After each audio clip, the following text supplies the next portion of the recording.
Hello everyone, ಎಲ್ಲರಿಗೂ ನಮಸ್ಕಾರ. ತಮ್ಮೆಲ್ಲರಿಗೂ ಅನ್ಅಕಾಡೆಮಿ ವೇದಿಕೆಗೆ ಸ್ವಾಗತ. ಅನ್ಅಕಾಡೆಮಿ ಅನ್ನುವಂಥದ್ದು ಭಾರತದಲ್ಲಿನೇ ಅತಿ ದೊಡ್ಡ ಆನ್ಲೈನ್ ಕಲಿಕಾ ವೇದಿಕೆಯಾಗಿದೆ. ಸೊ ನೀವು ಎಲ್ಲ ಕರ್ನಾಟಕ ಎಕ್ಸಾಮ್ಸ್ಗಳನ್ನು ಕ್ರ್ಯಾಕ್ ಮಾಡೋದಕ್ಕೆ ನಾವು ಅನ್ಅಕಾಡೆಮಿಯವರು ನಿಮ್ಮ ಜೊತೆ ಇರ್ತೀವಿ. ಸೊ ಈಗ ನನ್ನ ಪರಿಚಯ ನೋಡೋದಾದ್ರೆ, ನನ್ನ ಹೆಸರು ಲಿಖಿತಾ SG. ನನ್ನ ಗ್ರಾಜುಯೇಷನ್ ಬಂದ್ಬಿಟ್ಟು BSc PCM. ನಾನು ಸುಮಾರು 2 ವರ್ಷದಿಂದ ಕಾಂಪಿಟೇಟಿವ್ ಫೀಲ್ಡ್ ಇದ್ದೀನಿ. ನಾನು ನಿಮಗೆ KS, FDA, SDA, PSI, PC, group C ಎಕ್ಸಾಮ್ಸ್ಗಳನ್ನು ಕ್ರ್ಯಾಕ್ ಮಾಡೋದಕ್ಕೆ ಸಹಾಯವನ್ನು ಮಾಡ್ತೀನಿ. ಇನ್ನು ನನ್ನ ಸ್ಪೆಷಲೈಸೇಷನ್ ನೋಡೋದಾದ್ರೆ, ಇತಿಹಾಸ, ಭೂಗೋಳಶಾಸ್ತ್ರ, ವಿಜ್ಞಾನ ಮತ್ತು ತಂತ್ರಜ್ಞಾನ ಬಂದ್ಬಿಟ್ಟು ನನ್ನ ಸ್ಪೆಷಲೈಸೇಷನ್ ಆಗಿದೆ.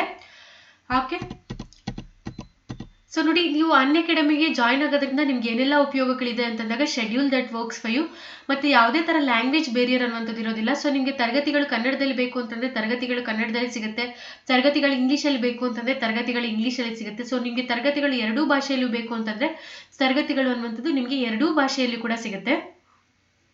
ಸೊ ನಮ್ಮ ಎಲ್ಲ ರೆಕಾರ್ಡೆಡ್ ಕ್ಲಾಸಸ್ಸನ್ನು, ಆನ್ಲೈನ್ ಕ್ಲಾಸಸ್ಸನ್ನು, ಆಫ್ಲೈನ್ ಕ್ಲಾಸಸ್ಸನ್ನು ನೀವು ಕಂಫರ್ಟ್ ಆಗಿ ನಿಮ್ಮ ಫೋನಲ್ಲಿ ಒಂದು ಸತಿ ಅನ್ಅಕಾಡೆಮಿಗೆ ಸಬ್ಸ್ಕ್ರೈಬ್ ಆದರೆ ನೋಡಬಹುದು. ಸೊ ಎಜುಕೇಟರ್ಸ್ ಜೊತೆ ಕೂಡ ನೀವು ಇಂಟರಾಕ್ಟ್ ಮಾಡ್ಬೋದು. ನಿಮ್ಗೆ ಏನಾದರೂ ಡೌಟ್ಸ್ಗಳಿದ್ದಾಗ ಕೂಡ ಸೊ ನೀವು ಅನ್ಅಕಾಡೆಮಿ ವೇದಿಕೆಗೆ ಸಬ್ಸ್ಕ್ರೈಬ್ ಆದರೆ ಡೌಟ್ಸ್ಗಳನ್ನು ಕೂಡ ಕೇಳ್ಬೋದು. ಮತ್ತು ನಿಮಗೆ ಪೋಲಿಂಗ್ ಅನ್ನುವಂಥದ್ದು ಇರುತ್ತೆ. ಸೊ ಒಂದು ಕ್ವಶನನ್ನು ಕೇಳಿರ್ತೀವಿ. ಸೊ 4 ಆಪ್ಷನ್ಸ್ಗಳನ್ನು ಕೊಟ್ಟಿರ್ತೀವಿ. ಸೊ ಇದರಲ್ಲಿ ಯಾವುದು ಕರೆಕ್ಟ್ ಆದ ಆನ್ಸರ್ಸ್ ಅಂತ ಹೇಳ್ಬಿಟ್ಟು ನೀವು ಪೋಲಿಂಗನ್ನು ಕೂಡ ತಗೋಬಹುದು. ಸೊ ನೋಡಿ, ಲೈವ್ ಟೆಸ್ಟ್ ಮತ್ತು ಕ್ವಿಜ್ ಅನ್ನುವಂಥದ್ದು ಇರುತ್ತೆ, ಮತ್ತು ಡೀಟೇಲ್ಡ್ ರಿಪೋರ್ಟ್ ಅನಾಲಿಸಿಸ್ ಅನ್ನುವಂಥದ್ದು ಇರುತ್ತೆ. ಅಂತಂದರೆ ಒಂದು ಕ್ವಶನ್ಗೆ ನೀವು ಏನಾದರೂ 2 ನಿಮಿಷ ಕಾಲಾವಕಾಶ ತೊಗೊಂಡ್ರೆ, ಸೊ ಅದೇ ಕ್ವಶನನ್ನು ಆನ್ಸರ್ ಮಾಡಲಿಕ್ಕೆ ಟಾಪರ್ ಆದಂಥವ್ರು ಎಷ್ಟು ನಿಮಿಷ ಕಾಲಾವಕಾಶ ತೊಗೊಂಡಿರ್ತಾರೆ ಅನ್ನುವಂಥದ್ದು. ಮತ್ತು ನಿಮಗೆ ನಾನು ಎಲ್ಲರೂ ಕೇಳ್ತಾ ಇದ್ರಿ, ಯೂಟ್ಯೂಬಲ್ಲಿ PDFಸ್ಗಳನ್ನು ಪ್ರೊವೈಡ್ ಮಾಡಿ ಮೇಡಮ್ ಅಂತ ಹೇಳ್ಬಿಟ್ಟು. ಸೊ PDFಸ್ಗಳು ಯೂಟ್ಯೂಬಲ್ಲಿ ಪ್ರೊವೈಡ್ ಮಾಡೋದಿಲ್ಲ, ದಯವಿಟ್ಟು ಕ್ಷಮಿಸಿ. ಸೊ ನೀವು ಅನ್ಅಕಾಡೆಮಿ ಪ್ಲಸ್ ಕ್ಲಾಸಸ್ಗೆ ಏನಾದರೂ ಸಬ್ಸ್ಕ್ರೈಬ್ ಆದರೆ ನಿಮಗೆ PDFಸ್ಗಳು ಅನ್ನುವಂಥದ್ದು ನಿಮಗೆ ಸಿಗುತ್ತೆ. ನೋಡಿ, ಇನ್ನು ತಡ ಮಾಡುವಂಥದ್ದು ಬೇಡ, ಇದು ಹೇಳ್ಬಿಟ್ಟು ನಾನು ಕ್ಲಾಸನ್ನು ಶುರು ಮಾಡಿಬಿಡ್ತೀನಿ. ಸೊ ಇದು ನೋಡಿ, ಅನ್ಅಕಾಡೆಮಿಯವರು ನಿಮಗೆ ಕೊಡ್ತಿರುವಂತಹ ಸಬ್ಸ್ಕ್ರಿಪ್ಷನು. ಇದರಲ್ಲಿ ನಿಮ್ಗೆ ಯಾವುದು ಕರೆಕ್ಟ್ ಅಂತ ಅನ್ಸುತ್ತೋ ಸೊ ಅದಕ್ಕೆ ನೀವು ಸಬ್ಸ್ಕ್ರೈಬ್ ಆಗ್ಬೋದು. ಸೊ ನೀವು 1 ವರ್ಷಕ್ಕೆ ಏನಾದರೂ ಸಬ್ಸ್ಕ್ರೈಬ್ ಆಗಬೇಕು ಅಂತ ಇದ್ದರೆ 10,450 ರೂಪಾಯಿ ಆಗುತ್ತೆ. ಅಂದರೆ ನೀವು LSGYT ಅನ್ನುವಂತಹ ಕೋಡನ್ನು ಬಳಸಿ ಏನಾದರೂ ಸಬ್ಸ್ಕ್ರೈಬ್ ಆದರೆ, LSGYT ಅನ್ನುವಂತಹ ಕೋಡನ್ನು ಬಳಸಿ ಸಬ್ಸ್ಕ್ರೈಬ್ ಆದರೆ ನಿಮಗೆ 10% ವಿನಾಯಿತಿ ಅನ್ನುವಂಥದ್ದು ಸಿಗುತ್ತೆ. ಓಕೆನಾ? ಸೊ ದಯವಿಟ್ಟು LSGYT ಅನ್ನುವಂತಹ ಕೋಡನ್ನು ಬಳಸ್ಕೊಂಡು, ಡಿಸ್ಕ್ರಿಪ್ಷನಲ್ಲಿ 2 ಲಿಂಕ್ಗಳಿದೆ, ಒಂದು ಆಂಡ್ರಾಯ್ಡ್ ಲಿಂಕ್ ಮತ್ತು ಇನ್ನೊಂದು iOS ಲಿಂಕು. ಸೊ ಆ ಲಿಂಕ್ಗಳ ಮೂಲಕ ನೀವು ಅನ್ಅಕಾಡೆಮಿ ವೇದಿಕೆಗೆ ಜಾಯ್ನ್ ಆಗಿ. ಸೊ ನೋಡಿ, ಇವತ್ತಿನ ನುಡಿಮಾತು ಬಂದ್ಬಿಟ್ಟು ಪ್ರಯತ್ನಂ ಸರ್ವಸಿದ್ಧಿ ಸಾಧನಂ ಅನ್ನುವಂಥದ್ದು ಇವತ್ತಿನ ನುಡಿಮಾತಾಗಿದೆ. ಪ್ರಯತ್ನಂ ಸರ್ವಸಿದ್ಧಿ ಸಾಧನಂ ಅನ್ನುವಂಥದ್ದು ಇವತ್ತಿನ ನುಡಿಮಾತು. ಸೊ ನೋಡಿ, ನಾನು ಲಾಸ್ಟ್ ಕ್ಲಾಸಲ್ಲಿ ಹೇಳಿದೆ 2 ಪತ್ರಿಕೆಗಳಿರುತ್ತೆ ಅಂತ ಹೇಳ್ಬಿಟ್ಟು. ಆ ಕ್ಲಾಸನ್ನು ನೋಡಿಲ್ಲ ಅಂತಂದರೆ ಒಂದು ಸತಿ ನೋಡಿ. ಸೊ ನಮಗೆ ಬಂದ್ಬಿಟ್ಟು ಆ್ಯಕ್ಚುಲಿ 2 ಪೇಪರ್ಸ್ ಇರುತ್ತೆ. ಓಕೆನಾ? ಸೊ ಇವಾಗ ನೀವು PSI ಎಕ್ಸಾಮನ್ನು 1 ತಿಂಗಳ ಒಳಗಡೆ ಯಾವ ಥರ ಕ್ರ್ಯಾಕ್ ಮಾಡಬೇಕು ಅಂತ ಹೇಳ್ಬಿಟ್ಟು ಹೇಳ್ತಾ ಇದ್ದೀನಿ. ಸೊ ಪತ್ರಿಕೆ 1 ಬಂದ್ಬಿಟ್ಟು ನಿಮಗೆ 50 ಅಂಕಗಳಿಗಿರುತ್ತೆ. ಸೊ ಪತ್ರಿಕೆ 1 ಬಂದ್ಬಿಟ್ಟು ನಿಮಗೆ 50 ಅಂಕಗಳಿಗಿರುತ್ತೆ. ಇದು ಬಂದ್ಬಿಟ್ಟು ವಿವರಣಾತ್ಮಕ ಪತ್ರಿಕೆ. ಓಕೆನಾ? ಸೊ ಈ ಪತ್ರಿಕೆ 1 ಬಂದ್ಬಿಟ್ಟು ವಿವರಣಾತ್ಮಕ ಪತ್ರಿಕೆ ಅನ್ನುವಂಥದ್ದು ನಿಮಗೆ ಗೊತ್ತಿರಬೇಕಾಗತ್ತೆ. ಓಕೆನಾ? ಎಷ್ಟಕ್ಕಿರುತ್ತೆ ನಿಮಗೆ? 50 ಅಂಕಗಳಿಗೆ. ಸೊ ಈ ಪತ್ರಿಕೆ 1 ಅನ್ನುವಂಥದ್ದು ಇರುತ್ತೆ. ಸೊ ಇದ್ರ ಬಗ್ಗೆ ನಾನು ಒಂದು ವಿಡಿಯೋನ ಮಾಡಿ ಹಾಕ್ತೀನಿ. ಸೊ ಇದು ತುಂಬ ಇಂಪಾರ್ಟೆಂಟ್ ಪೇಪರೇ ಆಗಿರುತ್ತೆ ನಿಮಗೆ. ಸೊ ಯಾವ ಥರ ನೀವು ಪ್ರಬಂಧ 20 ಮಾರ್ಕ್ಸಿಗಿರುತ್ತೆ, ಟ್ರಾನ್ಸ್ಲೇಷನ್ 20 ಮಾರ್ಕ್ಸಿಗಿರುತ್ತೆ, Kannada to English, English to Kannada, ಮತ್ತು ಪ್ರಿಸೈಸ್ ರೈಟಿಂಗ್ 10 ಮಾರ್ಕ್ಸಿಗಿರುತ್ತೆ. ಸೊ ಯಾವ ಥರ ನೀವು ಅಟೆಂಡ್ ಮಾಡಬೇಕು ಅಂತ ಹೇಳ್ಬಿಟ್ಟು ಒಂದು ವಿಡಿಯೋನ ಮಾಡಿ ಹಾಕ್ತೀನಿ. ಸೊ ನೋಡಿ, ಇನ್ನೊಂದು ಬಂದ್ಬಿಟ್ಟು ಪತ್ರಿಕೆ 2. ಓಕೆನಾ? ಸೊ ಇವಾಗ ನಾವು ಪತ್ರಿಕೆ 2ರ ಬಗ್ಗೆ ಡಿಸ್ಕಸ್ ಮಾಡೋಣ. ಸೊ ಪತ್ರಿಕೆ 2 ಬಂದ್ಬಿಟ್ಟು ಇದು ಏನು ಅಂತಂದರೆ ಮಲ್ಟಿಪಲ್ ಚಾಯ್ಸ್ ಕ್ವಶನ್ಸ್ ಇರ್ತವೆ. ಸೊ ಪತ್ರಿಕೆ 2 ಬಂದ್ಬಿಟ್ಟು ನಿಮಗೆ ಸಾಮಾನ್ಯ ಅಧ್ಯಯನ ಪೇಪರ್ ಆಗಿರುತ್ತೆ. ಸೊ ಈ ಸಾಮಾನ್ಯ ಅಧ್ಯಯನ ಪೇಪರಲ್ಲಿ ನಿಮಗೆ ಮಲ್ಟಿಪಲ್ ಚಾಯ್ಸ್ ಕ್ವಶನ್ಸು ಇರ್ತವೆ, MCQs ಅಂತ ಕರಿತೀವಲ್ಲ. ಸೊ ಈ MCQs ಅನ್ನುವಂಥದ್ದು ಇರುತ್ತೆ. ಒಂದು ಕ್ವಶನ್ ಕೊಟ್ಟಿರ್ತಾರೆ, 4 ಆಪ್ಷನ್ಸ್ಗಳನ್ನು ಕೊಟ್ಟಿರ್ತಾರೆ. ಸೊ ನಿಮಗೆ ಇದರಲ್ಲಿ ಬರುವಂತಹ ಅಂಕಗಳು ಅಂತಂದರೆ ಪಡಿಸಲಾದಂತಹ ಅಂಕಗಳು ಎಷ್ಟು ಅಂತಂದಾಗ, ಸೊ ಇದು ನೀವು ಈ ಪೇಪರನ್ನು ನೀವು 150 ಮಾರ್ಕ್ಸ್ಗಳಿಗೆ ಬರೀತೀರ. ಸೊ 150 ಅಂಕಗಳಿಗೆ ಈ ಪೇಪರನ್ನು ಬರೀತೀರಾ. ಸೊ ಎಷ್ಟು ಪ್ರಶ್ನೆಗಳಿರುತ್ತೆ ಅಂತಂದಾಗ, ಸೊ 100 ಪ್ರಶ್ನೆಗಳು ಅನ್ನುವಂಥದ್ದು ಇರುತ್ತೆ. ಸೊ 100 ಪ್ರಶ್ನೆಗಳು 150 ಅಂಕಗಳಿಗೆ ನೀವು ಬರೀತೀರ. ಹಂಗಾದರೆ ಒಂದು ಪ್ರಶ್ನೆಗೆ ಎಷ್ಟಾಯಿತು? ಸೊ ಒಂದು ಪ್ರಶ್ನೆಗೆ ಬಂದ್ಬಿಟ್ಟು 1.5 ಅಂಕ ಆಯಿತು ಅಲ್ವಾ? ಸೊ ಒಂದು ಪ್ರಶ್ನೆ ನಿಮ್ಗೆ ಏನಾದರೂ ಇದರಲ್ಲಿ ತಪ್ಪಾದರೆ, ಸೊ ಒಂದು ಪ್ರಶ್ನೆ ತಪ್ಪಾದರೆ, ಓಕೆನಾ? ಸೊ ಒಂದು ಪ್ರಶ್ನೆ ತಪ್ಪಾದರೆ -0.375 ಅಷ್ಟು ಮಾರ್ಕ್ಸು ನಿಮಗೆ ಕಡಿಮೆ ಆಗುತ್ತೆ. ಸೊ 0.375 ಅಷ್ಟು ಮಾರ್ಕ್ಸು ನಿಮಗೆ ಕಡಿಮೆ ಆಗುತ್ತೆ ಒಂದು ಕ್ವಶನ್ ಏನಾದರೂ ತಪ್ಪಾದರೆ. ಸೊ ದಯವಿಟ್ಟು ಅಟೆಂಡ್ ಮಾಡುವಾಗ ನೆಗೆಟಿವ್ ಮಾರ್ಕ್ಸ್ ಇದೆ ಅನ್ನುವಂಥದ್ದು ತಲೆಯಲ್ಲಿ ಇಟ್ಕೊಂಡು ಅಟೆಂಡ್ ಮಾಡಿ. ಓಕೆನಾ? ಸೊ ಈ ಕ್ವಶನ್ ಪೇಪರ್ಗೆ ನಿಮಗೆ ಟೈಮ್ ಬಂದ್ಬಿಟ್ಟು 90 ನಿಮಿಷ ಇರುತ್ತೆ. ಸಮಯ ಬಂದ್ಬಿಟ್ಟು ನಿಮ್ಗೆ ಎಷ್ಟಿರುತ್ತೆ 90 ನಿಮಿಷ ಇರುತ್ತೆ ಅನ್ನುವಂಥದ್ದು ಗೊತ್ತಿರಲಿ.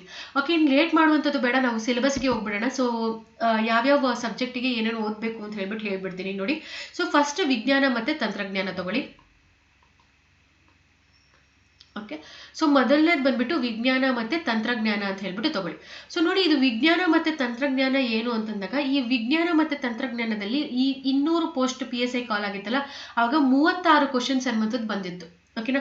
ಸೊ ಎಷ್ಟು ಕ್ವಶನ್ಸ್ ಎಲ್ಲಿ ಕೇಳ್ತಾರೆ ಅಂತ ಹೇಳ್ಬಿಟ್ಟು ಎಕ್ಸಾಕ್ಟ್ ಆಗಿ ಹೇಳೋದಕ್ಕಾಗೋದಿಲ್ಲ. ಸೊ ವಿಜ್ಞಾನ ಮತ್ತು ತಂತ್ರಜ್ಞಾನದಲ್ಲಿ ಏನಿಲ್ಲ ಅಂತಂದ್ರೆ ಒಂದು 15 ಕ್ವಶನ್ಸ್ಗಳು ಬರುತ್ತೆ ಅಂತ ಹೇಳ್ಬಿಟ್ಟು ಇಟ್ಕೊಳ್ಳೋಣ ಅಲ್ವಾ. ಸೊ ಒಂದು 15 ಕ್ವಶನ್ಸ್ ಅಂತೂ ಬಂದೇ ಬರುತ್ತೆ. 15 ಕ್ವಶನ್ಸ್ ಅಂತ ಹೇಳ್ಬಿಟ್ಟು ನಮ್ಮ ಟಾರ್ಗೆಟ್ ಅನ್ನ ಇಡೋಣ. ಸೊ ಈ 15 ಕ್ವಶನ್ಸ್ ಎಲ್ಲಿ ಸಿಗುತ್ತೆ ನಿಮ್ಗೆ ಅಂತಂದಾಗ, ಸೊ ಇದಕ್ಕೆ ನೀವು ಬೇಕು ಅಂತಂದ್ರೆ ಸಾಮಾನ್ಯ ವಿಜ್ಞಾನ ಅನ್ನುವಂತಹ ಪ್ರಶ್ನೆ ಪತ್ರಿಕೆಯನ್ನ ಓದ್ಕೊಳ್ಳಿ. ಓಕೆ, ಸೊ ಇದಕ್ಕೆ ನೀವು ಬೇಕು ಅಂತಂದ್ರೆ ಸಾಮಾನ್ಯ ವಿಜ್ಞಾನ ಅನ್ನುವಂತಹ ಪ್ರಶ್ನೆ ಪತ್ರಿಕೆ ಅಲ್ಲ, ಸಾಮಾನ್ಯ ವಿಜ್ಞಾನ ಅನ್ನುವಂತಹ ಪುಸ್ತಕವನ್ನು ಓದ್ಕೊಳ್ಳಿ. ಕ್ಷಮಿಸಿ. ಸೊ ಇದು ಯಾರ್ದು ಅಂತಂದಾಗ KM ಸುರೇಶ್ ಅವ್ರದ್ದು. ಓಕೆನಾ.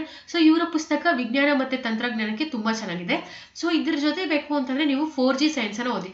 ಸೊ 2 ಪುಸ್ತಕಗಳನ್ನ ಓದ್ಬೇಡಿ, ಯಾವ್ದಾದ್ರು ಒಂದು ಪುಸ್ತಕವನ್ನು ಓದಿ ಸಾಕಾಗತ್ತೆ. ಆಯ್ತಾ. ಸೊ ಇದು ಬಂದ್ಬಿಟ್ಟು ಕನ್ನಡ ಮೀಡಿಯಂ ಅವ್ರಿಗೆ. ಸೊ ಇಂಗ್ಲಿಷ್ ಮೀಡಿಯಂ ಅವರಿಗಾದ್ರೆ ಸೊ ಲೂಸೆಂಟ್ ಅನ್ನುವಂಥದ್ದು ಒಂದು ಪುಸ್ತಕ ಬರುತ್ತೆ. ಈ ಪುಸ್ತಕದಲ್ಲಿ ನಿಮಗೆ ಹಿಸ್ಟ್ರಿ, ಜಾಗ್ರಫಿ ಎಲ್ಲಾನು ಕವರ್ ಆಗಿರುತ್ತೆ. ಸೊ ಅದರಲ್ಲಿ ಸೈನ್ಸ್ ಪಾರ್ಟ್ ಓದ್ಕೊಳ್ಳಿ. ಲೂಸೆಂಟ್ ಅಲ್ಲಿ ಸೈನ್ಸ್ ಪಾರ್ಟ್ ತುಂಬಾ ಚೆನ್ನಾಗಿದೆ ಇಂಗ್ಲಿಷ್ ಮೀಡಿಯಂ ಅವ್ರಿಗೆ.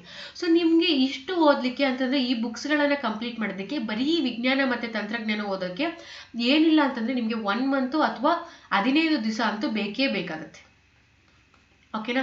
ಸೊ ಅದಕ್ಕೋಸ್ಕರ ನೀವು 1 ಮಂತಲ್ಲಿ ಅಂತಂದ್ರೆ 1 ಮಂತ್ ಏನಾದರೂ ಟೈಮ್ ಇದ್ದಾಗ ನೀವು ಏನು ಮಾಡಬೇಕು ಅಂತಂದಾಗ, ಸೊ NCERT 8, 9, 10. ಓಕೆನಾ. ಸೊ ಇದನ್ನು ಓದ್ಕೊಂಡ್ರೆ ಸಾಕಾಗತ್ತೆ. 8, 9, 10ನೇ ತರಗತಿಯ NCERT ಪಠ್ಯ ಪುಸ್ತಕಗಳನ್ನ ಕನ್ನಡದಲ್ಲೂ ಕೂಡ ಸಿಗುತ್ತೆ ಈ ಪುಸ್ತಕಗಳು. ಸೊ ಈ ಪುಸ್ತಕಗಳನ್ನ ಓದ್ಕೊಂಡ್ರೆ ಸಾಕಾಗತ್ತೆ. ಈ ಪುಸ್ತಕಗಳನ್ನ ನೀವು ಅನ್ಕೊಂಡ್ರೆ ನೀವು ಸೀರಿಯಸ್ ಕ್ಯಾಂಡಿಡೇಟ್ ಆಗಿದ್ರೆ ಸೊ 3 ದಿನಗಳಲ್ಲಿ ಮುಗಿಸ್ಬೋದು. ಓಕೆನಾ. ಸೊ ಇದ್ರ ಜೊತೆ ಏನ್ ಮಾಡ್ತೀರಾ ಅಂದ್ರೆ 12ನೇ ತರಗತಿಯ, ಅದು ಕೂಡ NCERTನೇ. ಸೊ NCERT 12ನೇ ತರಗತಿಯ ಜೀವಶಾಸ್ತ್ರ ಬುಕ್ ಅನ್ನ ಓದ್ಕೊಳ್ಳಿ. ಓಕೆನಾ. 12ನೇ ತರಗತಿಯ ಜೀವಶಾಸ್ತ್ರ ಪುಸ್ತಕವನ್ನು ಓದ್ಕೊಳ್ಳಿ, ಬಯಾಲಜಿ ಟೆಕ್ಸ್ಟ್ ಬುಕ್. ಸೊ ಈ ಬಯಾಲಜಿ ಟೆಕ್ಸ್ಟ್ ಬುಕ್ ಅಲ್ಲಿ ಏನು ಓದ್ಬೇಕು ಅಂದ್ರೆ ಎಲ್ಲಾ ಬುಕ್ ಅನ್ನ ಓದ್ಬೇಡಿ, ಬರೀ 4 ಚಾಪ್ಟರ್ಸ್ ಅಷ್ಟೇ. ಓಕೆನಾ. ಬರೀ ಲಾಸ್ಟ್ 4 ಚಾಪ್ಟರ್ಗಳು ಏನಿರುತ್ತವಲ್ಲ, ಸೊ 4 ಚಾಪ್ಟರ್ಗಳು ಮಾತ್ರ. ಸೊ ಈ 12ನೇ ತರಗತಿಯ NCERT ಟೆಕ್ಸ್ಟ್ ಬುಕ್ ಅಲ್ಲಿ, ಅದು ಜೀವಶಾಸ್ತ್ರ ಟೆಕ್ಸ್ಟ್ ಬುಕ್ ಅಲ್ಲಿ ಇದೆ. ಸೊ ಇದನ್ನು ಓದ್ಕೊಂಡ್ರೆ ಸಾಕಾಗುತ್ತೆ. ಸೊ ಇದಕ್ಕೆ ನಿಮ್ಗೆ 1 ದಿನ ಮುಗಿಯುತ್ತೆ. 4 ಚಾಪ್ಟರ್ಸ್ ಅಷ್ಟೇ ಅಲ್ವಾ. ಸೊ ಬೆಳಗಿಂದ ಸಾಯಂಕಾಲವರೆಗೂ ಕೂತ್ಕೊಂಡ್ರೆ 1 ದಿವಸದಲ್ಲಿ ಆರಾಮಾಗಿ ಮುಗಿಸ್ತೀರಾ. ಸೊ ಇದು ಒಂದೊಂದು ದಿವಸ ಒಂದೊಂದು ಬುಕ್ ಸಾಕಾಗುತ್ತೆ. ಸೊ ಅದಕ್ಕೋಸ್ಕರ ಇದರ ಗುರಿ ಎಷ್ಟು ಇಟ್ಕೋತೀರಾ ಅಂತಂದಾಗ, ನೀವು ಸೈನ್ಸ್ ಅನ್ನು ನೀವು 5 ದಿವಸದಲ್ಲಿ ಮುಗಿಸ್ಬೇಕು. ಓಕೆನಾ. ಸೊ ನೀವು ಸೀರಿಯಸ್ ಕ್ಯಾಂಡಿಡೇಟ್ ಆಗಿದ್ರೆ ಇದು ತುಂಬಾ ಟೈಮ್ ಆಗೋಗುತ್ತೆ, ನಿಮಗೆ ಬೇಜಾನ್ ಟೈಮ್ ಸಿಕ್ತು. ಸೊ ಸೈನ್ಸ್ ಅನ್ನ ನೀವು NCERT ಟೆಕ್ಸ್ಟ್ ಬುಕ್ಗಳನ್ನ 5 ದಿವಸದಲ್ಲಿ ಮುಗಿಸ್ಬೋದು. ಸೊ ನಿಮ್ಮ ಕೈಯಲ್ಲಿ ಆಗತ್ತೆ. 100% ನೀವು ಮಾಡ್ತೀರಾ ಅಂತ ಅನ್ಕೊಂಡು ಮಾಡಿ. ಸೊ ನೆಗೆಟಿವಿಟಿ ಬೇಡ. So B positive. ಓಕೆನಾ. ಸೊ 5 ದಿವಸ ಇದರ ಟಾರ್ಗೆಟ್ ಇರುತ್ತೆ ಸೈನ್ಸ್ ಟೆಕ್ಸ್ಟ್ ಬುಕ್ಗಳನ್ನ. ಓಕೆನಾ. ಸೊ ಇದರ ಜೊತೆ ನಿಮಗೆ ಟೈಮ್ ಸಿಕ್ಕಿದ್ರೆ ಹಳೆ ಪ್ರಶ್ನೆ ಪತ್ರಿಕೆಗಳನ್ನ ಬಿಡಿಸಿ. ಓಕೆನಾ. ಸೊ ಇಷ್ಟು ನಿಮಗೆ ಸಾಕು. ಸೊ ಇಷ್ಟು 5 ದಿವಸದಲ್ಲಿ ಈ ಬುಕ್ಗಳನ್ನ ಮುಗಿಸ್ಬೋದು. ಲಾಸ್ಟ್ 4 ಚಾಪ್ಟರ್ಸ್ ಏನಿದೆಯಲ್ಲ ಅದು ನಿಮಗೆ ನಿಜವಾಗ್ಲೂ ಬರೀ ಒಂದೇ ದಿವಸದಲ್ಲಿ ನೀವು ಮುಗಿಸ್ಬೋದು 4 ಚಾಪ್ಟರ್ಸ್ಗಳನ್ನ. ಅದು ಬಿಟ್ಟು ಈ 8, 9, 10 ಚಾಪ್ಟರ್ 10 ಟೆಕ್ಸ್ಟ್ ಬುಕ್ಸ್ ಏನಿದೆಯಲ್ಲ 8, 9 ಒಂದ್ ದಿವಸ ತಗೊಳ್ಳಿ, 10 ಒಂದ್ ದಿವಸ ತಗೊಳ್ಳಿ, ಒಂದ್ ದಿವಸ ರಿವೈಸ್ ಮಾಡಿ. ಸೊ ಈ ತರ 5 ದಿವಸದಲ್ಲಿ ನೀವು ಸೈನ್ಸ್ ಅನ್ನ ಮುಗಿಸ್ಬೇಕು. ಓಕೆ. ಸೊ ನೆಕ್ಸ್ಟ್ ನೋಡೋಣ. ನೆಕ್ಸ್ಟ್ ಬಂದ್ಬಿಟ್ಟು ಇತಿಹಾಸ. ಆಯ್ತಾ. ಸೊ ಇತಿಹಾಸಕ್ಕೆ ಎಲ್ಲಾ ಎಕ್ಸಾಮ್ಸ್ ಅಲ್ಲೂ ಅಷ್ಟೇ ಒಳ್ಳೆ ವೇಟೇಜ್ ಅನ್ನುವಂಥದ್ದು ಇರುತ್ತೆ. ಸೊ ಇದರಲ್ಲಿ ಏನಿಲ್ಲ ಅಂತಂದ್ರೂ ನಿಮಗೆ 20 ಕ್ವಶನ್ಸ್ ಬರುತ್ತೆ ಅಂತ ಹೇಳ್ಬಿಟ್ಟು ಅನ್ಕೊಳ್ಳಿ. ಆದ್ರೆ ಹೋದ್ಸತಿ ನೋಡಿದಾಗ ಇತಿಹಾಸದಲ್ಲಿ ನಿಮಗೆ 10 ಕ್ವಶನ್ಸ್ ಕೂಡ ಬಂದಿರಲಿಲ್ಲ. ಸೊ 10 ಕ್ವಶನ್ಸ್ ಅಷ್ಟೇನೆ ಬಂದಿತ್ತು. ಸೊ ಆದ್ರೂ 20 ಕ್ವಶನ್ಸ್ ಇತಿಹಾಸದಲ್ಲಿ ವೇಟೇಜ್ ಬರುತ್ತೆ ಅಂತ ಹೇಳ್ಬಿಟ್ಟು ಅನ್ಕೊಳ್ಳಿ. ಸೊ ಇತಿಹಾಸದಲ್ಲಿ ವೇಟೇಜ್ ಅನ್ನುವಂಥದ್ದು ಏನಾದ್ರೂ ಜಾಸ್ತಿ ಆದಾಗ ಸೊ ಸೈನ್ಸ್ ಅಲ್ಲಿ, ವಿಜ್ಞಾನದಲ್ಲಿ ನಿಮಗೆ ವೇಟೇಜ್ ಕಡಿಮೆ ಆಗುತ್ತೆ. ಅಥವಾ ಸೈನ್ಸ್ ಅಲ್ಲಿ ನಿಮಗೆ ವೇಟೇಜ್ ಜಾಸ್ತಿ ಆದಾಗ ಇತಿಹಾಸದಲ್ಲಿ ನಿಮಗೆ ವೇಟೇಜ್ ಕಡಿಮೆ ಆಗುತ್ತೆ. ಅದಕ್ಕೋಸ್ಕರ ಇವೆರಡು ಸಬ್ಜೆಕ್ಟ್ಸ್ ಅನ್ನ ಸ್ಕಿಪ್ ಮಾಡಬೇಡಿ. ಸೊ ನೋಡಿ, ಇತಿಹಾಸದಲ್ಲಿ 20 ಪ್ರಶ್ನೆ ಅಂತ ಹೇಳ್ಬಿಟ್ಟು ಅನ್ಕೊಳ್ಳೋಣ. ಸೊ ಇದರಲ್ಲಿ ನೀವೇನಾದ್ರೂ ಓದ್ಬೇಕು ಅಂತ ಇದ್ರೆ ಸಮಗ್ರ ಭಾರತದ ಇತಿಹಾಸ ಅನ್ನುವಂತಹ ಸ್ಟ್ಯಾಂಡರ್ಡ್ ಟೆಕ್ಸ್ಟ್ ಬುಕ್ ಇದು. ಸಮಗ್ರ ಭಾರತದ ಇತಿಹಾಸ ಅನ್ನುವಂಥದ್ದು. ಸೊ ಇದು ಯಾರ್ದು ಬುಕ್ಕು ಅಂತಂದಾಗ ಸಮಗ್ರ ಭಾರತದ ಇತಿಹಾಸ ಬಂದ್ಬಿಟ್ಟು K ಸದಾಶಿವ ಅಂತ ಹೇಳ್ಬಿಟ್ಟು ಬರೆದಿದ್ದಾರೆ. ಸೊ ಆ ಸರ್ದು ಬುಕ್ ಇದು. ಓಕೆನಾ. K ಸದಾಶಿವ ಅನ್ನುವಂಥವ್ರದ್ದು ಸಮಗ್ರ ಭಾರತ ಇತಿಹಾಸ ಅನ್ನುವಂಥದ್ದು ನಿಮಗೆ ಗೊತ್ತಿಲ್ಲ. ಓಕೆನಾ. ಆ ಪುಸ್ತಕವನ್ನ ಬೇಕಾದ್ರೆ ಓದ್ಕೋಬಹುದು. ಅದು ಬಿಟ್ರೆ ಆಧುನಿಕ ಭಾರತದ ಇತಿಹಾಸ ಅಂತ ಹೇಳ್ಬಿಟ್ಟು ಬರುತ್ತೆ. ಓಕೆನಾ. ಸೊ ಈ ಆಧುನಿಕ ಭಾರತದ ಇತಿಹಾಸ ಅನ್ನುವಂಥದ್ದು ಯಾರ್ದು ಅಂತಂದಾಗ ಬಿಪಿನ್ ಚಂದ್ರ ಅವ್ರದ್ದು. ಓಕೆನಾ. ಸೊ ಈ 2 ಪುಸ್ತಕಗಳನ್ನ ಓದ್ಕೊಳ್ಳಿ ಟೈಮ್ ಇದ್ರೆ. ಓಕೆನಾ. ಸೊ ಇಂಗ್ಲಿಷ್ ಮೀಡಿಯಂ ಅವರಿಗಾದ್ರೆ ಪೂನಂ ದಲಾಲ್ ದಯಿ ಅಂತ ಹೇಳ್ಬಿಟ್ಟು ಬರ್ತಾರೆ, ಪೂನಂ ದಲಾಲ್ ದಯಿ ಅಂತ ಹೇಳ್ಬಿಟ್ಟು. ಸೊ ನೋಡಿ, ಈ ಪೂನಂ ದಲಾಲ್ ದಯಿ ಅನ್ನುವಂತಹ ಅವರ ಪುಸ್ತಕದಲ್ಲಿ ನಿಮಗೆ ಏನ್ಷಂಟ್ ಮತ್ತೆ ಮೆಡೈವಲ್ ಎರಡು ಕವರ್ ಆಗಿರುತ್ತೆ. ಸೊ ಈ ಪುಸ್ತಕವನ್ನ ಓದ್ಕೊಳ್ಳಿ ಇಂಗ್ಲಿಷ್ ಮೀಡಿಯಂ ಅವರು. ಇದ್ರ ಜೊತೆ ಬಿಪಿನ್ ಚಂದ್ರ ಅಥವಾ ಸ್ಪೆಕ್ಟ್ರಮ್ ಅನ್ನ ಓದ್ಕೋಬಹುದು. ಓಕೆನಾ, ಇದ್ರ ಜೊತೆ ಬಿಪಿನ್ ಚಂದ್ರ ಅಥವಾ ಸ್ಪೆಕ್ಟ್ರಮ್, ರಾಜೀವ್ ಅಯ್ಯರ್ ಅವ್ರದ್ದು ಸ್ಪೆಕ್ಟ್ರಮ್ ತುಂಬಾ ಚೆನ್ನಾಗಿದೆ. ಯಾವ್ದು ಬೇಕಾದ್ರೂ ಓದ್ಕೊಳ್ಳಿ, ಟೈಮ್ ಜಾಸ್ತಿ ಇದ್ರೆ. ಈ ಪುಸ್ತಕಗಳನ್ನ ನೀವು ಓದ್ಲಿಕ್ಕೆ ಏನಿಲ್ಲ ಅಂತಂದಾಗ 1 ತಿಂಗಳ ಮೇಲೆ ಹಿಡಿಯುತ್ತೆ. ಬರೀ ನೀವು ಇತಿಹಾಸವನ್ನು ಓದೋದಕ್ಕೆ 1 ತಿಂಗಳ ಮೇಲೆ ಹಿಡಿಯುತ್ತೆ. ಸೊ ನೀವು 1 ತಿಂಗಳಲ್ಲಿ ಏನಾದರೂ ಪ್ರಿಪ್ರೇಷನ್ ಮಾಡಬೇಕು ಅಂತ ಇದ್ರೆ, ನಿಮಗೆ ಟೈಮ್ ಕಡಿಮೆ ಇದ್ದಾಗ, ಎಕ್ಸಾಮ್ ಡೇಟ್ ಅನೌನ್ಸ್ ಆಗಿದ್ರೆ, ಸೊ ನಿಮಗೆ ಬೇರೆ ಆಪ್ಷನ್ನೇ ಇಲ್ಲ. ಸೊ NCERT ಪುಸ್ತಕಗಳನ್ನ ಓದ್ಕೊಳ್ಳಿ ಹಿಸ್ಟ್ರಿಗೆ. ಓಕೆನಾ. ಸೊ ಇತಿಹಾಸಕ್ಕೆ NCERT ಪುಸ್ತಕಗಳು ಬರುತ್ತೆ, ಆ ಪುಸ್ತಕಗಳನ್ನು ಓದ್ಕೊಳ್ಳಿ. ಸೊ ಇದೇ ನಿಮ್ಗೆ ಲಾಸ್ಟ್ಗೆ ಕೈ ಹಿಡಿಯುವಂಥದ್ದು. ಸೊ ಅದ್ರಲ್ಲಿ ಯಾವ್ದ್ಯಾವ್ದು ಅಂತಂದಾಗ RS ಶರ್ಮಾ ಅಂತ ಹೇಳ್ಬಿಟ್ಟು ಬರ್ತಾರೆ. ಸೊ RS ಶರ್ಮಾ ಅವ್ರದ್ದು ಇದು ಕೂಡ NCERT ಟೆಕ್ಸ್ಟ್ ಬುಕ್, ಸುಮ್ಮನೆ RS ಶರ್ಮಾ ಅಂತ ಹೇಳ್ಬಿಟ್ಟು ಕೊಟ್ಟಿದ್ದಾರೆ ಅಷ್ಟೇನೆ. ಸೊ ಏನ್ಷಂಟ್ ಟೆಕ್ಸ್ಟ್ ಬುಕ್ ಇದು, ಅಂತಂದ್ರೆ ಪ್ರಾಚೀನ ಭಾರತದ ಇತಿಹಾಸಕ್ಕೆ ಈ ಬುಕ್ ಆಗಿದೆ. ಸೊ ಏನ್ಷಿಯಂಟ್ ಹಿಸ್ಟ್ರಿಗೆ. ಸೊ ಇಂಗ್ಲಿಷ್ ಮೀಡಿಯಂ ಅವರು ಇದೇ ಪುಸ್ತಕವನ್ನು ಓದ್ಕೊಳ್ಳಿ, ಕನ್ನಡ ಮೀಡಿಯಂ ಅವರು ಕೂಡ ಇದೇ ಪುಸ್ತಕವನ್ನು ಓದ್ಕೊಳ್ಳಿ. ಬಟ್ ಇದು ಕೂಡ ನಿಮಗೆ 2 ದಿವಸ ಮೇಲೆ ಹಿಡಿಯುತ್ತೆ, ಆದರೆ ಅಷ್ಟು ಟೈಮ್ ಕೊಡಬೇಡಿ. ಯಾವ್ದ್ಯಾವ್ದು ಇಂಪಾರ್ಟೆಂಟು ಅದನ್ನ ಮಾತ್ರ ಓದ್ಕೊಂಡೋಗಿ. ಓಕೆನಾ. ಸೊ ಅಂತಂದ್ರೆ ಇವಾಗ ಸಿಂಧು ನಾಗರಿಕತೆ ಬಗ್ಗೆ ಓದಿ, ವೇದಿಕ್ ಲಿಟ್ರೇಚರ್ ಬಗ್ಗೆ ಓದಿ. ಸೊ ಅದಾದ್ಮೇಲೆ ಗುಪ್ತರ ಬಗ್ಗೆ ಓದ್ಕೊಳ್ಳಿ, ಮೌರ್ಯರ ಬಗ್ಗೆ ಓದ್ಕೊಳ್ಳಿ, ಬುದ್ಧಿಸಮ್, ಜೈನಿಸಮ್ ಇದ್ರ ಬಗ್ಗೆ ಕ್ವಶನ್ಸ್ ಜಾಸ್ತಿ ಬರುತ್ತೆ. ಸೊ ಇದ್ರ ಬಗ್ಗೆ ಓದ್ಕೊಳ್ಳಿ. ಸೊ ಈ ತರ ಯಾವ್ದ್ಯಾವ್ದು ಇಂಪಾರ್ಟೆಂಟ್ ಅಷ್ಟು ಮಾತ್ರ ಓದಿ. RS ಶರ್ಮಾಲಿ ಅದು ಏನ್ಷಂಟ್ ಹಿಸ್ಟ್ರಿಗೆ. ಇದು NCERT text book, 11th standard NCERT text book. ಓಕೆನಾ. ಅದಾದ್ಮೇಲೆ ನಿಮ್ಗೆ ಸತೀಶ್ ಚಂದ್ರ ಅಂತ ಹೇಳ್ಬಿಟ್ಟು ಬರ್ತಾರೆ. ಸೊ ಈ ಸತೀಶ್ ಚಂದ್ರ ಅವ್ರ ಪುಸ್ತಕ ಕೂಡ ಚೆನ್ನಾಗಿದೆ. ಇದು ಬಂದ್ಬಿಟ್ಟು ಮೆಡೈವಲ್ ಹಿಸ್ಟ್ರಿಗೆ. ಓಕೆನಾ. ಸೊ ಇಂಗ್ಲಿಷ್ ಮೀಡಿಯಂ ವರ್ಗೂ ಇದೇ ಬುಕ್, ಕನ್ನಡ ಮೀಡಿಯಂ ವರ್ಗೂ ಇದೇ ಬುಕ್. ಇದು ಬಂದ್ಬಿಟ್ಟು NCERT ಟೆಕ್ಸ್ಟ್ ಬುಕ್ಗಳು. ಸೊ ಇದು ಬಂದ್ಬಿಟ್ಟು ಮೆಡೈವಲ್ ಹಿಸ್ಟ್ರಿಗೆ. ಮೆಡೈವಲ್ ಅಂತಂದ್ರೆ ನಿಮಗೆ ಗೊತ್ತಲ್ಲ, ಸೊ ಮಧ್ಯಯುಗದ ಭಾರತದ ಇತಿಹಾಸಕ್ಕೆ ಇದು. ಓಕೆನಾ, ಮಧ್ಯಯುಗದ ಭಾರತದ ಇತಿಹಾಸಕ್ಕೆ ಇದು ಅಂತ ಹೇಳ್ಬಿಟ್ಟು ಇದನ್ನ ಓದ್ಕೊಳ್ಳಿ. ಓಕೆನಾ. ಸೊ ಅದು ಬಿಟ್ಟು ನಿಮ್ಗೆ ನೆಕ್ಸ್ಟ್ ಬಿಪಿನ್ ಚಂದ್ರ ಅವ್ರದ್ದು ಬರುತ್ತೆ. ಸೊ ಈ ಬಿಪಿನ್ ಚಂದ್ರ ಅವ್ರದ್ದು ಟೆಕ್ಸ್ಟ್ ಬುಕ್ ಬಂದ್ಬಿಟ್ಟು ನೀವು ಆಕ್ಚುಲಿ ಮಾಡರ್ನ್ ಹಿಸ್ಟ್ರಿಗೆ ಓದ್ಕೋಬಹುದು. ಸೊ ಈ ಬಿಪಿನ್ ಚಂದ್ರ ಅವ್ರದ್ದು ಟೆಕ್ಸ್ಟ್ ಬುಕ್ ಬಂದ್ಬಿಟ್ಟು ನೀವು ಆಧುನಿಕ ಭಾರತದ ಇತಿಹಾಸಕ್ಕೆ ಬಿಪಿನ್ ಚಂದ್ರ ಅವ್ರದ್ದು, ಇದು ಕೂಡ NCERTನೇ. ಸೊ ಮಾಡರ್ನ್ ಹಿಸ್ಟ್ರಿಗೆ ಇದನ್ನ ಓದ್ಕೊಳ್ಳಿ. ಇಂಗ್ಲಿಷಲ್ಲೂ ಸಿಗುತ್ತೆ ಈ 3 ಪುಸ್ತಕಗಳು, ಕನ್ನಡದಲ್ಲೂ ಕೂಡ ಸಿಗುತ್ತೆ. ಇವು NCERTಗಳು ತುಂಬಾ ಟೈಮ್ ಹಿಡಿಯುತ್ತೆ. ಅಂತಂದ್ರೆ NCERTಗಳಾದ್ರೂ ಕೂಡ 11th 12th ಸ್ಟ್ಯಾಂಡರ್ಡ್ ಅಲ್ವಾ. ಸೊ ತುಂಬಾ ಟೈಮ್ ಹಿಡಿಯುತ್ತೆ.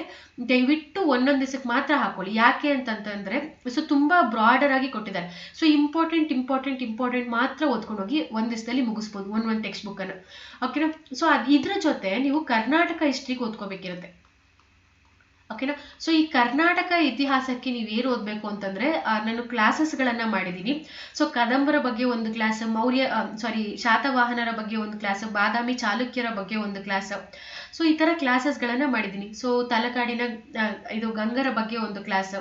ಓಕೆನಾ. ಸೊ ಈ ತರ ಕ್ಲಾಸಸ್ಗಳನ್ನ ಮಾಡಿದ್ದೀನಿ, ಹೊಯ್ಸಳರ ಬಗ್ಗೆ ಎಲ್ಲ ಕೂಡ. ಸೊ ನೀವು ಆ ಕ್ಲಾಸಸ್ಗಳು ನೋಡಿದ್ರೆ ಸಾಕಾಗತ್ತೆ. ಜಸ್ಟ್ ನಿಮ್ಗೆ ಒಂದೊಂದು ಕ್ಲಾಸ್ ಏನಿಲ್ಲ ಅಂತಂದ್ರೆ 1 hour ಹಿಡಿಯುತ್ತೆ ಅಷ್ಟೇನೆ. ಸೊ ಮುಂದೆ ಸ್ವಲ್ಪ ಸ್ಕಿಪ್ ಮಾಡಿ ಕ್ಲಾಸಸ್ಗಳನ್ನ ಆರಾಮಾಗಿ ನೋಡ್ಕೊಳ್ಳಿ. ಓಕೆನಾ. ಸೊ 45 ನಿಮಿಷಕ್ಕೆಲ್ಲ ಒಂದೊಂದು ರಾಜ ಮನೆತನಗಳ ಬಗ್ಗೆ ಮುಗ್ದೋಗುತ್ತೆ. ಸೊ ನಿಮ್ಗೆ ಕ್ಲಾಸಸ್ಗಳು ಕೇಳೋದಕ್ಕೆ ಇಷ್ಟ ಇಲ್ಲ ಅಂತಂದ್ರೆ, ಯಾವ ಇನ್ಸ್ಟಿಟ್ಯೂಟ್ ಆದ್ರೂ ಒಂದು ನೋಟ್ಸ್ ಅನ್ನ ಬಿಟ್ಟಿರ್ತಾರೆ ನೋಡಿ, ಅದು ಯಾವ ಇನ್ಸ್ಟಿಟ್ಯೂಟ್ ಆದ್ರೂ ಆಗ್ಬೋದು. ಸೊ ಕರ್ನಾಟಕ ಇತಿಹಾಸಕ್ಕೆ ಯಾವ ಇನ್ಸ್ಟಿಟ್ಯೂಟ್ ಆದ್ರೂ ಒಂದು ನೋಟ್ಸ್ ಬಿಟ್ಟಿರ್ತಾರಲ್ಲ, ಚಿಕ್ಕದಾಗಿರ್ಬೇಕು, ಅಷ್ಟನ್ನ ಓದ್ಕೊಳ್ಳಿ ಸಾಕಾಗುತ್ತೆ. ಸೊ ಆಲ್ಮೋಸ್ಟ್ ಕವರ್ ಆಗಿರುತ್ತೆ. ಸೊ ನನ್ನ ಕ್ಲಾಸಸ್ ಅಲ್ಲೂ ಕೂಡ ನಾನು ಹಂಗೆ ಮಾಡಿದ್ದೀನಿ. ಎಕ್ಸಾಮ್ಗೆ ಎಷ್ಟು ಇಂಪಾರ್ಟೆಂಟ್ ಅಷ್ಟು ಮಾತ್ರನೇ ಹೇಳಿದ್ದೀನಿ. ಓಕೆನಾ. ಸೊ ನೀವು 45 ನಿಮಿಷ ಅಷ್ಟೇ ಒಂದೊಂದು ಮನೆತನದ ಬಗ್ಗೆ ಕೂಡ ನೀವು ಮುಗಿಸ್ಕೊಂಡು ಹೋಗ್ಬಿಡ್ಬೋದು. ಅದು ಕರ್ನಾಟಕ ಇತಿಹಾಸದ ಮನೆತನಗಳ ಬಗ್ಗೆ. ಸೊ ನೋಡಿ, ಕ್ಲಾಸಸ್ ಬೇಕು ಅಂತಂದ್ರೆ ನೋಡಿ, ಇದೇ ಚಾನಲ್ ಅಲ್ಲಿ ಇದೆ. ಓಕೆನಾ. ಲೆಟ್ಸ್ ಕ್ರ್ಯಾಕ್ ಕರ್ನಾಟಕ ಎಕ್ಸಾಮ್ಸ್ ಅಂತ ಹೇಳ್ಬಿಟ್ಟು ಹಾಕಿ, ಸೊ ನನ್ನ ಹೆಸರನ್ನ ಹಾಕಿ ಲಿಖಿತಾ SG ಅಂತ ಹೇಳ್ಬಿಟ್ಟು ನನ್ನ ಕ್ಲಾಸಸ್ಗಳು ಸಿಗುತ್ತೆ. ಸೊ ಫಸ್ಟಿಂದ ನೋಡ್ಕೊಂಡು ಹೋಗಿ. ಫಸ್ಟ್ ಶಾತವಾಹನರಿಂದ ನೋಡ್ಕೊಂಡು ಹೋಗಿ. ಶಾತವಾಹನರಾದ್ಮೇಲೆ ಸೊ ಯಾರ್ಯಾರು ಬರ್ತಾರೆ, ಸೊ ಕದಂಬರ್ ಬರ್ತಾರೆ, ಗಂಗರ್ ಬರ್ತಾರೆ. ಸೊ ಈ ತರ ಒಬ್ರಾದ್ಮೇಲೆ ಒಬ್ರು ಆ ಥರನೇ ನೋಡ್ಕೊಂಡು ಹೋಗಿ. ಸೊ ನಿಮ್ಗೆ ಯೂಸ್ ಆಗುತ್ತೆ. ಇಲ್ಲ ಅಂತಂದ್ರೆ ಕ್ಲಾಸಸ್ ಕೇಳಕ್ಕೆ ಇಷ್ಟ ಇಲ್ಲ ಅಂತಂದ್ರೆ ಯಾವ್ದಾದ್ರು ಇನ್ಸ್ಟಿಟ್ಯೂಟ್ದು ನೋಡಿ. ಸೊ ಇನ್ಸ್ಟಿಟ್ಯೂಟ್ ಅವರು ಬಿಟ್ಟಿರ್ತಾರಲ್ಲ, ಆ ಪುಸ್ತಕವನ್ನು ಓದ್ಕೊಳ್ಳಿ ಸಾಕಾಗತ್ತೆ. ಸೊ ಇಷ್ಟು ಮುಗಿಸ್ಬೇಕು ನೀವು. ಸೊ ಇಷ್ಟಕ್ಕೆ ನಾನು ನಿಮ್ಗೆ ಎಷ್ಟು ಟೈಮ್ ಕೊಡ್ತೀನಿ ಗೊತ್ತಾ? ಸೊ ಇಷ್ಟಕ್ಕೆ ಒಂದು 6 ದಿವಸ ತಗೊಳ್ಳೋಣವಾ? ಸೊ 6 ದಿವಸದಲ್ಲಿ ನೀವು ಹಿಸ್ಟ್ರಿ ಮುಗಿಸ್ತೀರಾ? ಓಕೆ. ಗುರಿ ಎಷ್ಟಿರ್ಬೇಕು ಅಂತಂದಾಗ, ಸೊ ಇತಿಹಾಸಕ್ಕೆ ನಿಮ್ಮ ಗುರಿ ಅನ್ನುವಂಥದ್ದು 7 ದಿನ ಇಟ್ಕೊಳ್ಳಿ. ಸೊ ಜಾಸ್ತಿ ಟೈಮೇ ಆಯ್ತು, ಆದ್ರೂ 7 ದಿವಸದಲ್ಲಿ ನೀವು ಇಷ್ಟು ಟೆಕ್ಸ್ಟ್ ಬುಕ್ಸ್ಗಳನ್ನ ಮುಗಿಸ್ಬೇಕು ಅಂತ ಹೇಳ್ಬಿಟ್ಟು ಇಟ್ಕೊಳ್ಳಿ. ಓಕೆನಾ. ಸೊ ಎಷ್ಟು ದಿವಸ ಆಗೋಯ್ತು? ನಮ್ಮ ಹತ್ರ ಆಲ್ರೆಡಿ 12 ದಿವಸ ಮುಗ್ದೋಯ್ತು ಈ ಇತಿಹಾಸಕ್ಕೆ ಮತ್ತೆ ಹಿಸ್ಟ್ರಿಗೆ. ಆಯ್ತಾ. ಸೊ ನೆಕ್ಸ್ಟ್ ನೋಡೋಣ. ನೆಕ್ಸ್ಟ್ ಬಂದ್ಬಿಟ್ಟು ಭಾರತದ ಸಂವಿಧಾನ. ಓಕೆನಾ.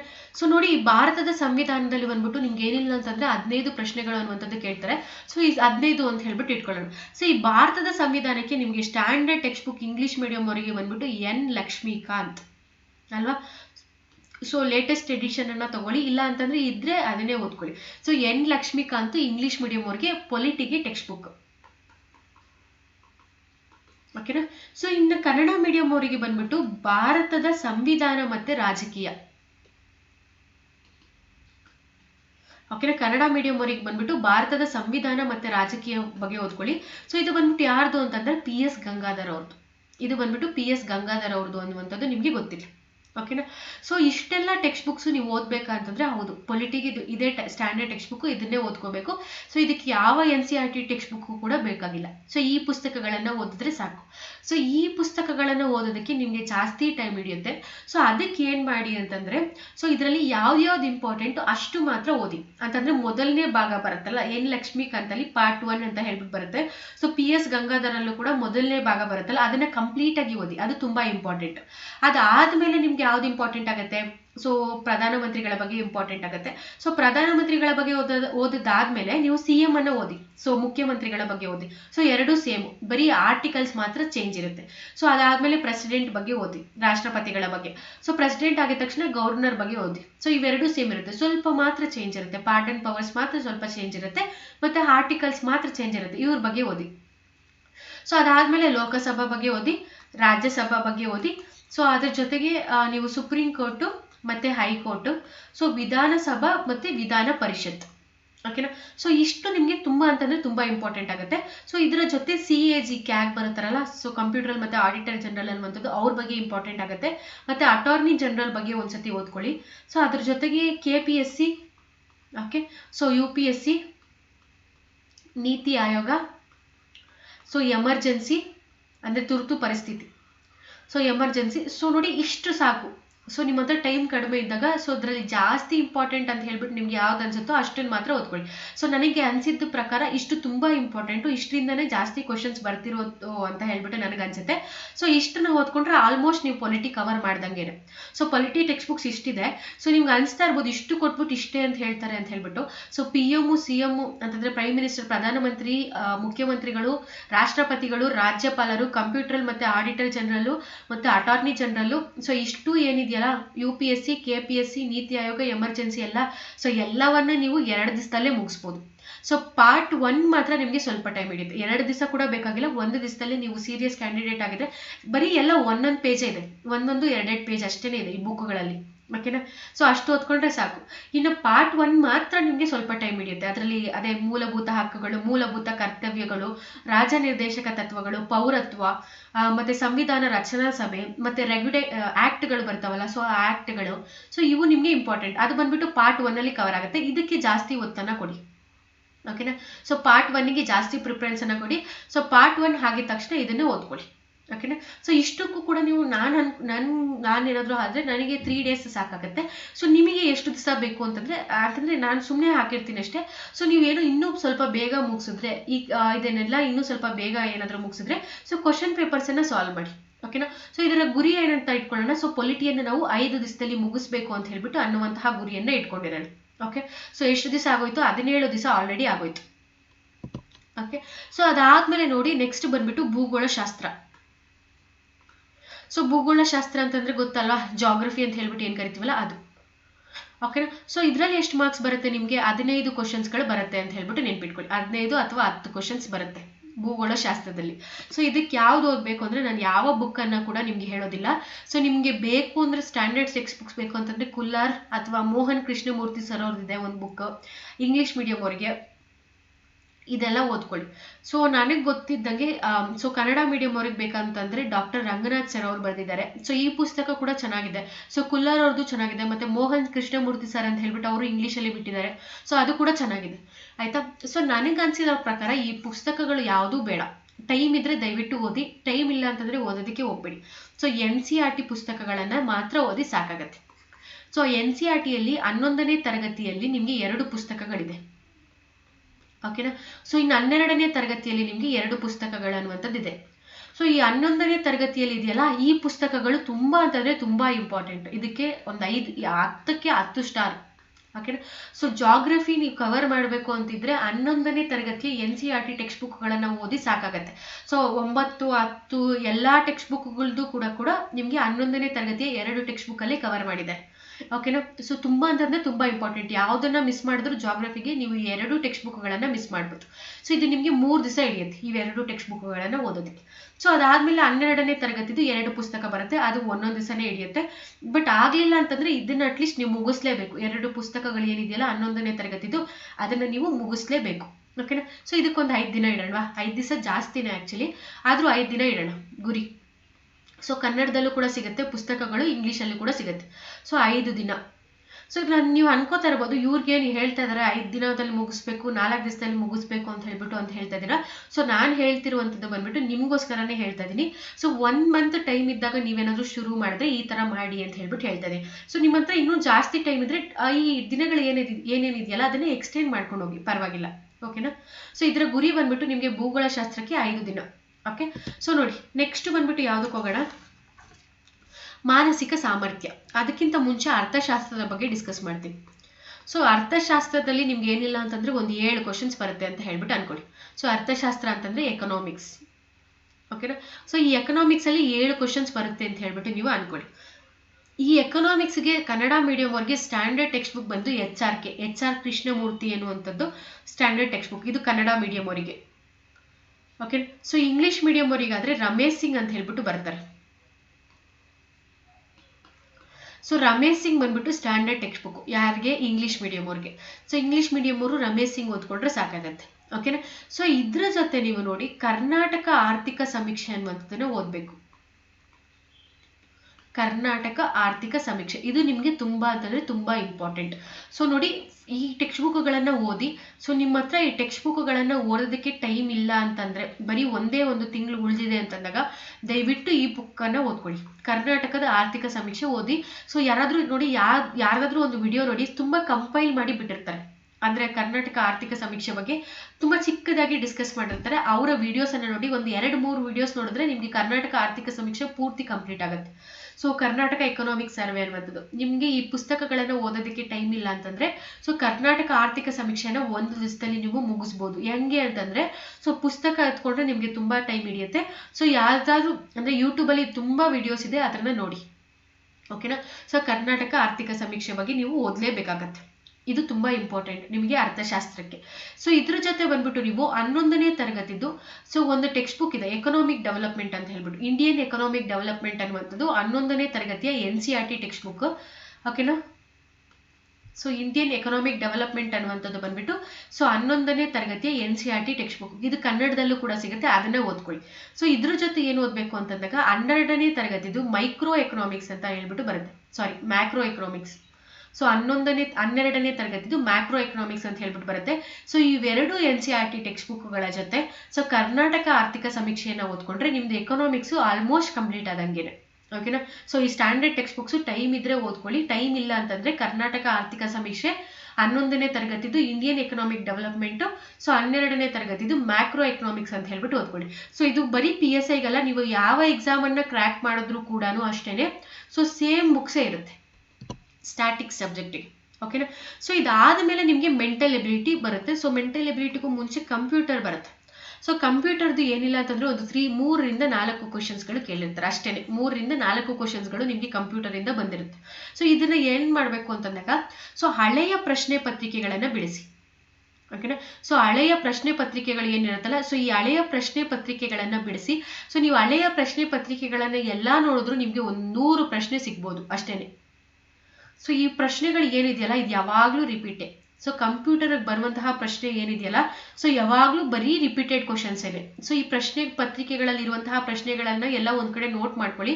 ಸೊ ಇದು ಇವಾಗ ಮಾಡೋದಕ್ಕೆ ಹೋಗ್ಬೇಡಿ, ಇನ್ನು ನೋಟ್ ಮಾಡಿಲ್ಲ ಅಂತಂದ್ರೆ ಇದನ್ನ ಬಿಟ್ಬಿಡಿ, ಬೇಡ. ಕಂಪ್ಯೂಟರ್ ಬಗ್ಗೆ ತಲೆನೇ ಕೆಡ್ಸ್ಕೊಳಕ್ ಹೋಗ್ಬೇಡಿ ನೋಟ್ ಮಾಡಿಲ್ಲ ಅಂತಂದ್ರೆ. ಟೈಮ್ ಇದ್ರೆ ಸೊ 100 ಪ್ರಶ್ನೆಗಳು ಅಥವಾ 80 ರಿಂದ 100 ಪ್ರಶ್ನೆಗಳು ಸಿಗ್ಬೋದು, ಅದನ್ನೆಲ್ಲ ಒಂದ್ ಕಡೆ ನೋಟ್ ಮಾಡ್ಕೊಳ್ಳಿ. ಇದು ಯಾವಾಗ್ಲೂ ರಿಪೀಟೆಡ್ ಕ್ವಶನ್ಸ್, ಎಲ್ಲ ಎಕ್ಸಾಮ್ಸ್ಗೂ ಅದೇ ಕ್ವಶನ್ಸ್. ಓಕೆನಾ. ಇಷ್ಟು ಓದಿದ್ರೆ ಸಾಕು. ಸೊ ನಾನು ಇಲ್ಲಿ ಹೇಳೋಂಥದ್ದು ಮರ್ತಿದ್ದೆ. ಸೊ ಅರ್ಥಶಾಸ್ತ್ರಕ್ಕೆ ನಿಮ್ಗೆ ಗುರಿ ಬಂದ್ಬಿಟ್ಟು ಇದು ಒಂದು 5 ದಿವಸ ಇಡೋಣ.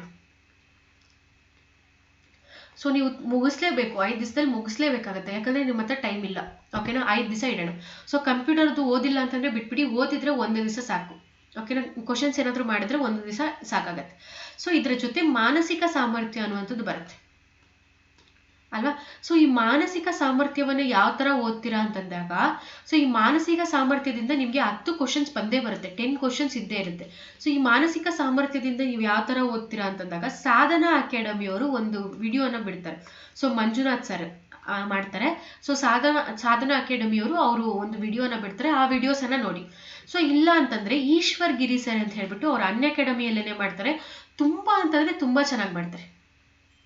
ಓಕೆನಾ. ಸೊ ಮಂಜುನಾಥ್ ಸರ್ ಸಾಧನಾ ಅಕಾಡೆಮಿಯಲ್ಲಿ ಮಾಡ್ತಾರೆ, ಈಶ್ವರ್ ಗಿರಿ ಸರ್ ಬಂದ್ಬಿಟ್ಟು ಅನ್ ಅಕಾಡೆಮಿಯಲ್ಲೇ ಮಾಡ್ತಾರೆ. ಸೊ ನಾನು ನಿಮಗೆ ರೆಕಮೆಂಡ್ ಮಾಡುವಂಥದ್ದು ಬಂದ್ಬಿಟ್ಟು ಈಶ್ವರ್ ಗಿರಿ ಸರ್ ಕ್ಲಾಸನ್ನೇ ನೋಡಿ. ಓಕೆನಾ. ಸೊ ನಿಮಗೆ ಮಂಜುನಾಥ್ ಸರ್ ಕ್ಲಾಸ್ ಕೂಡ ತುಂಬ ಚೆನ್ನಾಗಿದೆ, ಎರಡರಲ್ಲಿ ಯಾವ್ದು ಬೇಕೋ ಅದನ್ನು ನೋಡ್ಕೊಳ್ಳಿ. ಬಟ್ ಈಶ್ವರ್ ಗಿರಿ ಸರ್ ತುಂಬ ಚೆನ್ನಾಗಿ ಮಾಡ್ತಾರೆ. ಓಕೆನಾ. ಸೊ ಇವ್ರ ಕ್ಲಾಸ್ಗಳನ್ನು ನೋಡಿ. ಯಾಕೆ ಅಂತಂದರೆ ನೀವು ಇವಾಗ ಸಾಲ್ವ್ ಮಾಡಬೇಕು ಅಂತಂದರೆ ಆಗೋದಿಲ್ಲ. ಸೊ ನಿಮ್ಗೆ ಏನಾದರೂ ಬುಕ್ ಬೇಕು ಅಂತಂದರೆ KS ಅಗರ್ವಾಲ್ ಬುಕ್ ಇದೆಯಲ್ಲ, ಸೊ ಅಗರ್ವಾಲ್ ಬುಕ್ಕನ್ನು ಸಾಲ್ವ್ ಮಾಡ್ಕೊಳ್ಳಿ. ಸೊ ನಿಮ್ಗೆ ಅಷ್ಟು ಟೈಮ್ ಇಲ್ಲ. ಸೊ ಈಶ್ವರ್ ಗಿರಿ ಸರ್ ಕಂಪ್ಲೀಟಾಗಿ ಮುಗಿಸ್ಕೊಟ್ಟಿದ್ದಾರೆ. ಸೊ ಈಶ್ವರ್ ಗಿರಿ ಸರ್ ಅವ್ರದ್ದು ಕ್ಲಾಸನ್ನು ಕೇಳಿ, ಸೊ ನಿಮಗೆ ಯೂಸ್ ಆಗುತ್ತೆ. ಓಕೆನಾ. ಸೊ ಇಷ್ಟಕ್ಕೆ ಮೆಂಟಲ್ ಎಬಿಲಿಟಿಗೆ ಸಾಕಾಗತ್ತೆ. ಇದು 10 ದಿವಸ ಇದೆ. ಸೊ ಇದಕ್ಕೆ ಅಂತ ಸಪ್ರೇಟಾಗಿ ಡೇಟ್ ಹಾಕಬೇಡಿ, ಇವತ್ತಿಂದ ಶುರು ಮಾಡಿ. ಡೈಲಿ ಒಂದೊಂದು ಕ್ಲಾಸನ್ನು ಕೇಳಿ. ಸೊ ಡೈಲಿ ಒಂದೊಂದು ಕ್ಲಾಸನ್ನು ದಿನ ಯಾವ ಸಬ್ಜೆಕ್ಟ್ ಆದರೂ ಓದಿ, ಒಂದು ಕ್ಲಾಸು ಮೆಂಟಲ್ ಎಬಿಲಿಟಿಗೆ ಇಟ್ಕೊಂಬಿಡಿ. ಸೊ ಇದು ಹೆಂಗೆ ಮುಗಿಸ್ಕೊಂಡು ಹೋಗ್ತೀರಲ್ಲ, ಸೊ ಇನ್ನು 1 ಮಂತ್ ಫುಲ್ ಕಂಪ್ಲೀಟ್ ಮೆಂಟಲ್ ಎಬಿಲಿಟಿನೇ ಅಂತ ಹೇಳ್ಬಿಟ್ಟು ಇಟ್ಕೊಳ್ಳಿ. ಸೊ 1 ಮಂತಲ್ಲಿ ಬರೀ ಡೈಲಿ 1 ಅವರ್ ಅಥವಾ ಅರ್ಧ ಗಂಟೆ ಮಾತ್ರ ಮಾನಸಿಕ ಸಾಮರ್ಥ್ಯಕ್ಕೆ ಕೊಡಿ. ಓಕೆನಾ, ಆದರೆ ದಿನ ಕೊಡಿ. ಸೊ ನಿಮ್ಮ ಮೈಂಡ್ ಕೂಡ ತುಂಬ ಫ್ರೆಶ್ ಆಗುತ್ತೆ. ಸೊ ಇದಕ್ಕೆ ಯಾವುದೇ ಥರ ದಿನವನ್ನು ಅಲಾಟ್ ಮಾಡುವಂಥದ್ದು ಬೇಡ, ಆಯಿತಾ. ಸೊ ಇನ್ನು ನೋಡಿ, ಇನ್ನು ಉಳಿದಿರುವಂಥದ್ದು ಯಾವುದು, ಕರೆಂಟ್ ಅಫೇರ್ಸ್ ಅಲ್ವಾ. ಸೊ ಪ್ರಚಲಿತ ವಿದ್ಯಮಾನಗಳು ಮತ್ತು GK. ಸೊ ಜನರಲ್ ನಾಲೆಜು ಮತ್ತು ಕರೆಂಟ್ ಅಫೇರ್ಸು ಅಷ್ಟೇ ಉಳಿದಿದೆ. ಸೊ GKನ ನೀವು ನೋಡೋದಾದರೆ, ಸೊ ನೋಡಿ, ಇದಕ್ಕಾದರೆ ಚಿಗುರು ಬುಕ್ಕಲ್ಲಿ ಆಲ್ಮೋಸ್ಟ್ ಚೆನ್ನಾಗಿ GKನ ಕವರ್ ಮಾಡಿದ್ದಾರೆ. ಸೊ ಚಿಗುರು ಬುಕ್ಕಲ್ಲಿ GK ಪಾಠನ ಮಾತ್ರ ಓದಿ. ಓಕೆನಾ, ಚಿಗುರು ಬುಕ್ಕಲ್ಲಿ GK ಪಾಠ ಚೆನ್ನಾಗಿ ಕವರ್ ಮಾಡಿದ್ದಾರೆ. ಸೊ ಅದನ್ನೇ ಓದ್ಕೊಳ್ಳಿ ಚಿಗುರು ಬುಕ್ಕಲ್ಲಿ. ಓಕೆನಾ. ಸೊ ಇನ್ನು ಇದು ಚಿಗುರು ಆದರೂ ಓದ್ಕೊಳ್ಳಿ, ಅಥವಾ ಖನಿಜದಲ್ಲೂ ಕೂಡ ತುಂಬ ಚೆನ್ನಾಗಿ ಕವರ್ ಮಾಡಿದ್ದಾರೆ. ಚಾಣಕ್ಯ ಖನಿಜ ಅಂತ ಹೇಳ್ಬಿಟ್ಟಿರ್ತಾರೆ. ಸೊ ಈ ಥರ ಇದೆ. ಸೊ ಚಾಣಕ್ಯ ಖನಿಜದಲ್ಲಿ ಕೂಡ ನಿಮಗೆ ಸೊ ಬುಕ್ ಅನ್ನುವಂಥದ್ದು ನಿಮಗೆ ಕರೆಕ್ಟಾಗಿ ಅಂತಂದ್ರೆ ತುಂಬ ಚೆನ್ನಾಗಿ ಕವರ್ ಮಾಡಿದ್ದಾರೆ. ಸೊ ಆ ಪುಸ್ತಕವನ್ನು ಕೂಡ ನೀವು ಓದ್ಕೋಬೋದು, ಆದರೆ GKಗೆ ಮಾತ್ರ. ಸೊ ಆದರೆ ನಿಮಗೆ ಜಾಸ್ತಿ ಕ್ವಶನ್ಸ್ ಬರ್ತಿರುವಂಥದ್ದು ಬಂದ್ಬಿಟ್ಟು ಪ್ರಚಲಿತ ವಿದ್ಯಮಾನಗಳ ಬಗ್ಗೆ ಬರ್ತಾರೆ. ಸೊ ಇದು ಕರೆಂಟ್ ಅಫೇರ್ಸ್ಗಾದರೆ ನೀವು ಏನು ಮಾಡಬೇಕು ಅಂತಂದಾಗ, ಒಂದು ಸ್ಪರ್ಧಾ ವಿಜೇತ ಮ್ಯಾಗ್ಝಿನನ್ನು ಓದಿದ್ರೆ ಸಾಕಾಗುತ್ತೆ. ಸೊ ನಿಮ್ಗೆ ಯಾವ ಮ್ಯಾಗ್ಝಿನ್ ಇಷ್ಟನೋ ಅದನ್ನು ಓದಿ. ಸ್ಪರ್ಧಾ ವಿಜೇತ ಆದರೂ ಓದಿ, ಸ್ಪರ್ಧಾ ಸ್ಫೂರ್ತಿ ಆದರೂ ಓದಿ, ಓಕೆನಾ, ಅಥವಾ ಸ್ಪರ್ಧಾ ಚೈತ್ರ ಮ್ಯಾಗ್ಝಿನ್ ಆದರೂ ಓದಿ, ಅಥವಾ ಜ್ಞಾನ ಸಾಧನ ತುಂಬ ಚೆನ್ನಾಗಿದೆ ನೋಡಿ, ಜ್ಞಾನ ಸಾಧನ ಆದರೂ ಓದಿ. ಸೊ ನಿಮಗೆ ಯಾವ ಮ್ಯಾಗ್ಝಿನ್ ಕಂಫರ್ಟಬಲ್ ಅಂತ ಅನ್ಸುತ್ತೋ ಯಾವ ಮ್ಯಾಗ್ಝಿನ್ ಆದರೂ ಓದಿ, ಬಟ್ ಒಂದು ಮ್ಯಾಗ್ಝಿನನ್ನು ಮಾತ್ರ ಓದಿ. ಯಾವ ಮ್ಯಾಗ್ಝಿನ್ ಆದರೂ ಓದಿ, ಒಂದು ಮ್ಯಾಗ್ಝಿನನ್ನು ಮಾತ್ರ ಓದಿ. ಸೊ ನೀವು ಇನ್ನೂ ಕರೆಂಟ್ ಅಫೇರ್ಸ್ ಓದೋದಕ್ಕೆ ಸ್ಟಾರ್ಟ್ ಮಾಡಿಲ್ಲ, 1 ತಿಂಗಳಲ್ಲಿ ಯಾವ ಥರ ಮುಗಿಸ್ಬೇಕು ಅಂತಂದರೆ, ಸೊ ಇದಕ್ಕೆ ಗುರಿ ಬಂದ್ಬಿಟ್ಟು ನೀವು 6 ತಿಂಗಳ ಕರೆಂಟ್ ಅಫೇರ್ಸನ್ನು ಮುಗಿಸ್ಬೇಕಿರುತ್ತೆ. ಸೊ 6 ದಿನ ಟಾರ್ಗೆಟ್ ಇಟ್ಕೊಳ್ಳಿ. ಸೊ 1 ತಿಂಗಳ ಕರೆಂಟ್ ಅಫೇರ್ಸನ್ನು ನೀವು 1 ದಿವಸದಲ್ಲಿ ಮುಗಿಸ್ಬೋದು. ಸೊ ಅದು ಹೆಂಗೆ ಅಂತ ಹೇಳ್ಬಿಟ್ಟು ನಾನು ವಿಡಿಯೋ ಮಾಡಿ ಹಾಕ್ತೀನಿ. ಸೊ ಆ ವಿಡಿಯೋವನ್ನು ನೋಡಿ, 1 ದಿವಸದಲ್ಲಿ 1 ತಿಂಗಳಿನ ಕರೆಂಟ್ ಅಫೇರ್ಸ್ ಯಾವ ಥರ ಮುಗಿಸ್ಬೋದು ಅಂತ ಹೇಳ್ಬಿಟ್ಟು, ಸೊ ಆ ವಿಡಿಯೋಲಿ ನಾನು ಎಕ್ಸ್ಪ್ಲೈನ್ ಮಾಡ್ತೀನಿ ಯಾವ ಥರ ಮುಗಿಸ್ಬೋದು ಅಂತ ಹೇಳ್ಬಿಟ್ಟು. ಓಕೆನಾ. ಸೊ ಇದಕ್ಕೆ ಟಾರ್ಗೆಟ್ ಅನ್ನುವಂಥದ್ದು 6 ದಿವಸ ಇರಲಿ. ಸೊ ಇಲ್ಲಿಗೆ ನಮ್ಮದು ಎಲ್ಲ ಸಬ್ಜೆಕ್ಟ್ಗಳು ಕವರ್ ಆಗುತ್ತೆ. ಸೊ ನೋಡಿ, ಕರೆಂಟ್ ಅಫೇರ್ಸ್ಗೆ ಎಷ್ಟು ಹಾಕಿದ್ದೀನಿ, 6 ದಿನ ಅಂತ ಹೇಳ್ಬಿಟ್ಟು ಹಾಕಿದ್ದೀನಿ. ಸೊ ಸೈನ್ಸ್ಗೆ ಎಷ್ಟು ಹಾಕಿದ್ದೀನಿ, ವಿಜ್ಞಾನಕ್ಕೆ ಎಷ್ಟು ದಿವಸ ಅಂತ ಹಾಕಿದ್ದೀನಿ, 5 ದಿನ ಅಂತ ಹೇಳ್ಬಿಟ್ಟು ಹೇಳಿದ್ದೀನಿ. ಸೊ ಇನ್ನು ಹಿಸ್ಟ್ರಿಗೆ, ಇತಿಹಾಸಕ್ಕೆ ಎಷ್ಟು ದಿವಸ ಹಾಕಿದ್ದೀನಿ, ಸೊ ನೋಡೋಣ ಇಲ್ಲಿ. ಸೊ ಕಂಪ್ಯೂಟರ್ ಬಿಡಿ. ಸೊ ಅರ್ಥಶಾಸ್ತ್ರಕ್ಕೆ 5 ದಿವಸ, ಸೊ ಭೂಗೋಳಶಾಸ್ತ್ರಕ್ಕೆ 5 ದಿವಸ, ಪೊಲಿಟಿಗೆ 5 ದಿವಸ ಅಲ್ವಾ. ಸೊ ನೋಡಿ, ಇತಿಹಾಸ ಬಿಡಿ. ಸೊ ಪೊಲಿಟಿ ಬಂದ್ಬಿಟ್ಟು, ಸಂವಿಧಾನಕ್ಕೆ ಬಂದ್ಬಿಟ್ಟು ನಿಮಗೆ 5 ದಿವಸ ಇದೆ ಅಲ್ವಾ. ಸೊ ಇನ್ನು ಜಾಗ್ರಫಿ, ಭೂಗೋಳಶಾಸ್ತ್ರಕ್ಕೆ ನಿಮ್ಗೆ ಎಷ್ಟಿದೆ, ಸೊ ಭೂಗೋಳಶಾಸ್ತ್ರಕ್ಕೆ ನಿಮಗೆ 5 ದಿವಸ ಇದೆ ಅಲ್ವಾ. ಸೊ ಇನ್ನು ಅರ್ಥಶಾಸ್ತ್ರಕ್ಕೆ ಅಂದರೆ ಎಕನಾಮಿಕ್ಗೆ ನಿಮಗೆ 5 ದಿವಸ ಇದೆ, ಅರ್ಥಶಾಸ್ತ್ರಕ್ಕೆ ನಿಮಗೆ 5 ದಿವಸ ಇದೆ. ಸೊ ಇಲ್ಲೇ ಮುಗ್ದೋಯ್ತು ಎಲ್ಲ ನೋಡಿ, ಅರ್ಥಶಾಸ್ತ್ರಕ್ಕೆ 5 ದಿವಸ, ಭೂಗೋಳಶಾಸ್ತ್ರಕ್ಕೆ 5 ದಿವಸ, ಸೊ ಮತ್ತೆ ಪೊಲಿಟಿಗೆ 5 ದಿವಸ, ಸಂವಿಧಾನಕ್ಕೆ 5 ದಿವಸ, ಸೈನ್ಸ್ಗೆ 5 ದಿವಸ, ಇಲ್ಲೇ 20 ದಿವಸ ಆಯಿತು. ಇನ್ನು ಕರೆಂಟ್ ಅಫೇರ್ಸು 6 ದಿವಸ ಅಂತ ಹೇಳ್ಬಿಟ್ಟು ಹಾಕಿದ್ದೀನಿ. ಸೊ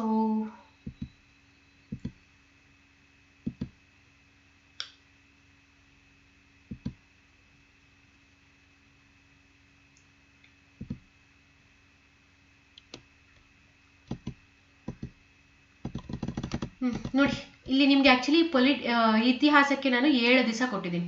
ಸೊ ನೋಡಿ, ಇಷ್ಟು ದಿವಸದಲ್ಲಿ ನೀವು ಕಂಪ್ಲೀಟ್ ಮಾಡಿದಾಗ ಎಷ್ಟು ದಿವಸಕ್ಕೆ ಮುಗಿಯುತ್ತೆ ಅಂತಂದಾಗ 27 ದಿವಸ, ಸೊ 33 ದಿವಸಕ್ಕೆ ಮುಗಿಯುತ್ತೆ. ಓಕೆನಾ. ಸೊ ಕರೆಂಟ್ ಅಫೇರ್ಸ್ ಸಮೇತ, ಸೊ ಮ್ಯಾಗ್ಝಿನ್ಗಳನ್ನು ಓದುವುದು ಸಮೇತ, ಸೊ ಮಾನಸಿಕ ಸಾಮರ್ಥ್ಯದ ಸಮೇತ, ಸೊ ಮೆಂಟಲ್ ಎಬಿಲಿಟಿ ಏನಿದೆಯಲ್ಲ, ಸೊ ಮಾನಸಿಕ ಸಾಮರ್ಥ್ಯದ ಜೊತೆಗೆ ನಿಮಗೆ 33 ದಿನಗಳಲ್ಲಿ ಮುಗ್ದೋಗುತ್ತೆ. ಆಯ್ತಾ. ಸೊ ನಾನು GKಗೆ ನಿಮಗೆ ಟೈಮ್ ಹಾಕಿಲ್ಲ, ಸೊ ಚಿಗುರು ಬುಕ್ಕನ್ನು ಓದೋದಕ್ಕೆ ನಿಮಗೆ ಟೈಮನ್ನು ಹಾಕಿಲ್ಲ. ಸೊ ಡೈಲಿ ಒಂದು 15 ನಿಮಿಷ ಅಥವಾ ಅರ್ಧ ಗಂಟೆ ಈ ಬುಕ್ಗೆ ಕೊಡಿ. ಸೊ ಡೈಲಿ ಅರ್ಧ ಗಂಟೆಗೆ, ಸೊ ಬೆಳಗ್ಗೆ ಅಥವಾ ಸಂಜೆ ಯಾವಾಗಾದರೂ ಆಗಲಿ, ಸೊ ಅರ್ಧ ಗಂಟೆಗೆ ನೀವು GKಗೆ ಕೊಡಿ. ಸೊ ಅರ್ಧ ಗಂಟೆ ಡೈಲಿ ಓದ್ಕೊಂಡು ಬಂದರೆ ಸಾಕಾಗುತ್ತೆ. ಅರ್ಧ ಗಂಟೆನೂ ಬೇಡ, ಸೊ 15 ನಿಮಿಷ ಕೊಟ್ಟರೆ ಸಾಕಾಗುತ್ತೆ. 15 ನಿಮಿಷ ಇದಕ್ಕೆ. ಸೊ ಇನ್ನು 3/4 ನಿಮಿಷ ಅಂತಂದರೆ ನೋಡಿ ಯಾವ ಥರ ಕೊಡ್ತೀರಾ ಅಂತಂದಾಗ ಒಂದು 20 ನಿಮಿಷ ನೀವು GKಗೆ ಕೊಡಿ ದಿನ. ಓಕೆನಾ. ಸೊ ಇನ್ನು 40 ನಿಮಿಷ ಬಂದ್ಬಿಟ್ಟು ನೀವು ಮೆಂಟಲ್ ಎಬಿಲಿಟಿಗೆ ಕೊಡಿ, ಮಾನಸಿಕ ಸಾಮರ್ಥ್ಯಕ್ಕೆ. ಕೆಲವ್ರಿಗೆ ಮೆಂಟಲ್ ಎಬಿಲಿಟಿ ಈಸಿ ಇರುತ್ತಲ್ಲ, ನೀವು 20 ನಿಮಿಷ ಅಥವಾ 25 ನಿಮಿಷ ನೀವು ಮೆಂಟಲ್ ಎಬಿಲಿಟಿಗೆ ಕೊಡಿ. ಸೊ GK ಕಷ್ಟ ಇದ್ದಾಗ ಈ ಥರ ಮಾಡ್ಕೊಳ್ಳಿ, ಸ್ವಿಫ್ಟ್ ಮಾಡ್ಕೊಳ್ಳಿ. ಸೊ ಯಾವುದು ಕಷ್ಟ ಇದ್ದರೆ ಅದಕ್ಕೆ ಅಷ್ಟು, ಇದಕ್ಕಿಷ್ಟು ಅಂತ ಹೇಳ್ಬಿಟ್ಟು ಟೈಮ್ ಕೊಡಿ. ಸೊ ಇಷ್ಟು ಏನು ಅಂತಂದರೆ ಬರೀ 1 ಅವರಲ್ಲಿ ಈ ಸಬ್ಜೆಕ್ಟ್ ಮುಗ್ಸೋಕ್ಕಾಗುತ್ತಾ ಅಂತ ಕೇಳ್ಬೋದು. ಸೊ ಅಲ್ಲ, ನಾನು ದಿನ ಇಷ್ಟು ಟೈಮನ್ನು ಕೊಡಿ. ಸೊ ಡೈಲಿ ಇದಕ್ಕೆ ಇಷ್ಟು ಟೈಮ್ ಅನ್ನುವಂಥದ್ದನ್ನ ಇಟ್ಬಿಡಿ. ಸೊ ತಿಂಗಳ ಪೂರ್ತಿ 40 ನಿಮಿಷ 20 ನಿಮಿಷ 1 ಅವರ್ ಓದ್ಕೊಂಡ್ಬಂದರೆ ನಿಮಗೆ 30 ಗಂಟೆ ಸಿಗುತ್ತೆ. ಸೊ 30 ಗಂಟೆಯಲ್ಲಿ ನೀವು ಆರಾಮಾಗಿ ಮೆಂಟಲ್ ಎಬಿಲಿಟಿಯನ್ನು ಕೂಡ ಮುಗಿಸ್ಬೋದು. 33 ಗಂಟೆ ಸಿಗುತ್ತೆ. ಸೊ ಆರಾಮಾಗಿ ನೀವು ಮೆಂಟಲ್ ಎಬಿಲಿಟಿಯನ್ನು ಕೂಡ ಮುಗಿಸ್ಬೋದು, ಆರಾಮಾಗಿ GKಯನ್ನು ಕೂಡ ಮುಗಿಸ್ಬೋದು. ಬರೀ 1 ಅವರ್ ಟೈಮ್ ದಿನ ಎತ್ತಿಟ್ರೆ ಪಕ್ಕಕ್ಕೆ, ಓಕೆನಾ, ಆರಾಮಾಗಿ ಮುಗಿಸ್ಬೋದು. ಸೊ ಈ ಥರ ನೋಡಿ 33 ದಿನಗಳಲ್ಲಿ ನೀವು PSI ಪ್ರಿಪ್ರೇಷನನ್ನು ಮುಗಿಸ್ಬೋದು. ಓಕೆನಾ. ಸೊ ಇನ್ನು ಇದ್ರ ಜೊತೆ ಫಸ್ಟ್ ಪೇಪರನ್ನು ಯಾವ ಥರ ಮಾಡಬೇಕು ಅಂತ ಹೇಳ್ಬಿಟ್ಟು ಹೇಳ್ತೀನಿ. ಸೊ ಈ 1 ಗಂಟೆ GKಗೆ ಕೊಡ್ತೀರಲ್ಲ, ಅದರಲ್ಲೇ ಒಂದು ಅರ್ಧ ಗಂಟೆ ನೀವು ಫಸ್ಟ್ ಪೇಪರ್ಗೆ ಡೈಲಿ ಕೊಟ್ಟರೆ ಸಾಕು. ಪೇಪರ್ 1 ಪತ್ರಿಕೆ 1ಕ್ಕೆ. ಸೊ 1 ತಿಂಗಳು ಪೂರ್ತಿ ಒಂದು ಫಸ್ಟ್ ಪೇಪರ್ಗೆ ಬರೀ ಒಂದು ಅರ್ಧ ಗಂಟೆ ಕೊಟ್ಟರೆ ಸಾಕು. ಓಕೆನಾ. ಸೊ 1.5 ಗಂಟೆ ನೀವು ಎತ್ತಿಟ್ಬಿಡಿ ಪಕ್ಕಕ್ಕೆ. 1.5 ಗಂಟೆ ಈ ಸಬ್ಜೆಕ್ಟ್ಸ್ಗಳನ್ನು ಓದೋದಿಲ್ಲ. ಸೊ 1.5 ಗಂಟೆ ಎಕ್ಸ್ಟ್ರಾ ಟೈಮು ಬೇರೆ ಸಬ್ಜೆಕ್ಟ್ಗಳಿಗೆ ಅಂತ ಹೇಳ್ಬಿಟ್ಟು ಇಟ್ಬಿಡಿ. ಸೊ ಈ 1.5 ಗಂಟೆಯಲ್ಲಿ, ಸೊ ಅಲ್ಲಿ ಆಗ್ತಾ ಇಲ್ಲ ನೋಡಿ, ಸೊ 1.5 ಗಂಟೆ ಬೇರೆ ಸಬ್ಜೆಕ್ಟ್ಗೆ ಅಂತ ಹೇಳ್ಬಿಟ್ಟು ಎತ್ತಿಟ್ಬಿಡಿ. ದಿನಾನೂ ಅಷ್ಟೇ, ದಿನ 1.5 ಗಂಟೆ ಕೊಡಬೇಕು. ಸೊ ಒಂದು ಅರ್ಧ ಗಂಟೆ ಬಂದ್ಬಿಟ್ಟು 30 ಮಿನಿಟ್ಸ್ ಬಂದ್ಬಿಟ್ಟು ಪತ್ರಿಕೆ 1ಕ್ಕೆ ಕೊಡಿ. ಓಕೆನಾ. ಸೊ ಇನ್ನು ಇದರಲ್ಲಿ ಬಂದ್ಬಿಟ್ಟು 30 ಮಿನಿಟ್ಸ್ ಬಂದ್ಬಿಟ್ಟು ನೀವು GKಗೆ ಕೊಡಿ. ಓಕೆನಾ. ಇನ್ನು 30 ಮಿನಿಟ್ಸ್ ಬಂದ್ಬಿಟ್ಟು 30 ನಿಮಿಷ ಬಂದ್ಬಿಟ್ಟು ನೀವು ಮೆಂಟಲ್ ಎಬಿಲಿಟಿಗೆ ಕೊಡಿ. ಸೊ ನಿಮಗೆ ಮೆಂಟಲ್ ಎಬಿಲಿಟಿ ಈಸಿ ಆದರೆ ಇದಕ್ಕೆ 20 ನಿಮಿಷ ಕೊಡಿ, ಇದಕ್ಕೆ 40 ನಿಮಿಷ ಕೊಡಿ. ಸೊ ನಿಮಗೆ GK ಏನಾದರೂ ಈಸಿ ಆದರೆ ಇದಕ್ಕೆ 20 ನಿಮಿಷ ಕೊಡಿ, ಇದಕ್ಕೆ 40 ನಿಮಿಷ ಅನ್ನುವಂಥದ್ದನ್ನು ಕೊಡಿ. ಸೊ ಇದ್ರ ಜೊತೆ ಯಾವ ಸಬ್ಜೆಕ್ಟ್ ಆದರೂ ಓದಲಿ, ನಿಮಗೆ ಯಾಕೆ ಎಲ್ಲನೂ ಒಂದೊಂದು ದಿವಸ ಎಕ್ಸ್ಟ್ರಾ ಕೊಟ್ಟಿದ್ದೀನಿ ಅಂತಂದಾಗ, ಸೊ ನೋಡಿ ಲಕ್ಷ್ಮೀಕಾಂತ್ಗೆಲ್ಲ 4 ದಿವಸ 3 ದಿವಸಕ್ಕೆ ಕಂಪ್ಲೀಟ್ ಆಗುತ್ತೆ. ಯಾಕೆ ಒಂದೊಂದು ದಿವಸ ಎಕ್ಸ್ಟ್ರಾ ಕೊಟ್ಟಿದ್ದೀನಿ ಅಂತಂದರೆ, ಸೊ ಹಳೆಯ ಪ್ರಶ್ನೆ ಪತ್ರಿಕೆಗಳನ್ನು ಬಿಡಿಸ್ಬೇಕು ನೀವು. ಸೊ ಇದ್ರ ಜೊತೆನೇ ನೀವು ಹಳೆಯ ಪ್ರಶ್ನೆ ಪತ್ರಿಕೆಗಳನ್ನು ಬಿಡಿಸ್ಬೇಕು. ಓಕೆನಾ. ಆ ಸಬ್ಜೆಕ್ಟ್ ಓದಿದ್ದೀರಾ ಅಂತ ಹೇಳ್ಬಿಟ್ಟು ಯಾವಾಗ ಕಂಪ್ಲೀಟ್ ಆಗುತ್ತೆ ಅಂತಂದರೆ 5 ದಿನ ಅಂತ ಹೇಳ್ಬಿಟ್ಟು ಏನು ಗುರಿ ಕೊಟ್ಟಿದ್ದೀನಲ್ಲ, ಸೊ ಅದರಲ್ಲಿ ಆ ಸಬ್ಜೆಕ್ಟ್ಗೆ ಸಂಬಂಧಪಟ್ಟಂತಹ ಪ್ರಶ್ನೆ ಪತ್ರಿಕೆಗಳನ್ನು ಬಿಡಿಸ್ಬೇಕು. ಇದು ಬರೀ ಒಂದು 2 ಅವರ್ ಕುತ್ಕೊಂಡ್ರೆ ಓದಿದ್ದೆಲ್ಲ ಆಗಿದ್ದಾದ್ಮೇಲೆ ಸೊ ಪ್ರಶ್ನೆ ಪತ್ರಿಕೆಗಳಿರುತ್ತಲ್ಲ, ಆ ಬುಕ್ಕನ್ನೇ ಎತ್ಕೊಂಡು ಕೂತ್ಕೊಂಡು ನೀವು ಆಲ್ರೆಡಿ ಓದಿರ್ತೀರ, ಬರೀ ಸಾಲ್ವ್ ಮಾಡ್ಕೊಂಡು ಹೋಗೋದಷ್ಟೇ. ಒಂದು 2 ಗಂಟೆ ಡೈಲಿ ಸಾಲ್ವ್ ಮಾಡ್ಕೊಂಡ್ರೆ ಆ ಸಬ್ಜೆಕ್ಟ್ ಮುಗಿಯುತ್ತಲ್ಲ, ಆ ಸಬ್ಜೆಕ್ಟ್ ಮುಗ್ದಿದ್ದಾದ್ಮೇಲೆ 2 ಗಂಟೆ ಸಾಲ್ವ್ ಮಾಡ್ಕೊಂಡ್ರೆ ಸಾಕಾಗುತ್ತೆ. ಸೊ ಹಳೆಯ ಪ್ರಶ್ನೆ ಪತ್ರಿಕೆಗಳನ್ನು ಏನಾದರೂ ನೀವು ಸಾಲ್ವ್ ಮಾಡಿದ್ರೆ 60% ಅಷ್ಟು ಕ್ವಶನ್ಸ್ಗಳನ್ನು ನೀವು ಅಟೆಂಡ್ ಮಾಡೋ ಥರನೇ. ಓಕೆನಾ. ಸೊ 60% ಅಷ್ಟು ಕ್ವಶನ್ಸು ನಿಮಗೆ ರಿಪೀಟ್ ಆಗುತ್ತೆ. ಓಕೆನಾ. ಸೊ FDA ಎಲ್ಲ ಕ್ವಶನ್ ಪೇಪರ್ಸ್ ಯಾವ್ಯಾವ ಸಿಕ್ಕಿದ್ರೆ ಎತ್ಕೊಂಡು ಸಾಲ್ವ್ ಮಾಡ್ತಾನೆ ಇರಿ, ಕ್ವಶನ್ಸ್ ನೋಡ್ತಾ ಇರಿ, ಸಾಲ್ವ್ ಮಾಡ್ತಾ ಇರಿ. ಸೊ 60% ಅಷ್ಟು ಸಿಲೆಬಸ್ಸು ಕಂಪ್ಲೀಟ್ ಆದಂಗಿದೆ ಹಳೆ ಪ್ರಶ್ನೆ ಪತ್ರಿಕೆಗಳನ್ನೇನಾದರೂ ನೀವು ಸಾಲ್ವ್ ಮಾಡಿದರೆ. ಓಕೆನಾ. ಸೊ ಈ ಥರ ನೀವು ಸಾಲ್ವ್ ಮಾಡಬೇಕಿರುತ್ತೆ. ಓಕೆನಾ. ಸೊ ಈ ಥರ ನೀವು ಆರಾಮಾಗಿ ಸಾಲ್ವ್ ಮಾಡ್ಕೋಬೋದು. ಓಕೆ. ಸೊ ಅರ್ಥ ಆಯಿತು ಅಂತ ಅನ್ಕೋತೀನಿ. ಸೊ ಏನಾದರೂ ಡೌಟ್ ಇದ್ದರೆ ನೀವು ಕಮೆಂಟ್ ಮಾಡ್ಬೋದು. Okay. So thank you so much ಇಷ್ಟೊತ್ತು ಪೇಷನ್ಸಿಂದ ಕ್ಲಾಸನ್ನು ಕೇಳಿದ್ದಕ್ಕೆ. ಸೊ ನೀವೇನಾದರೂ ಪ್ಲಸ್ ತರಗತಿಗಳಿಗೆ ಜಾಯ್ನ್ ಆಗಬೇಕು ಅಂತ ಇದ್ದರೆ LSGYT ಅನ್ನುವಂತಹ ಕೋಡನ್ನು ಬಳಸ್ಕೊಂಡು ನೀವು ಪ್ಲಸ್ ತರಗತಿಗಳಿಗೆ ಜಾಯ್ನ್ ಆಗ್ಬೋದು.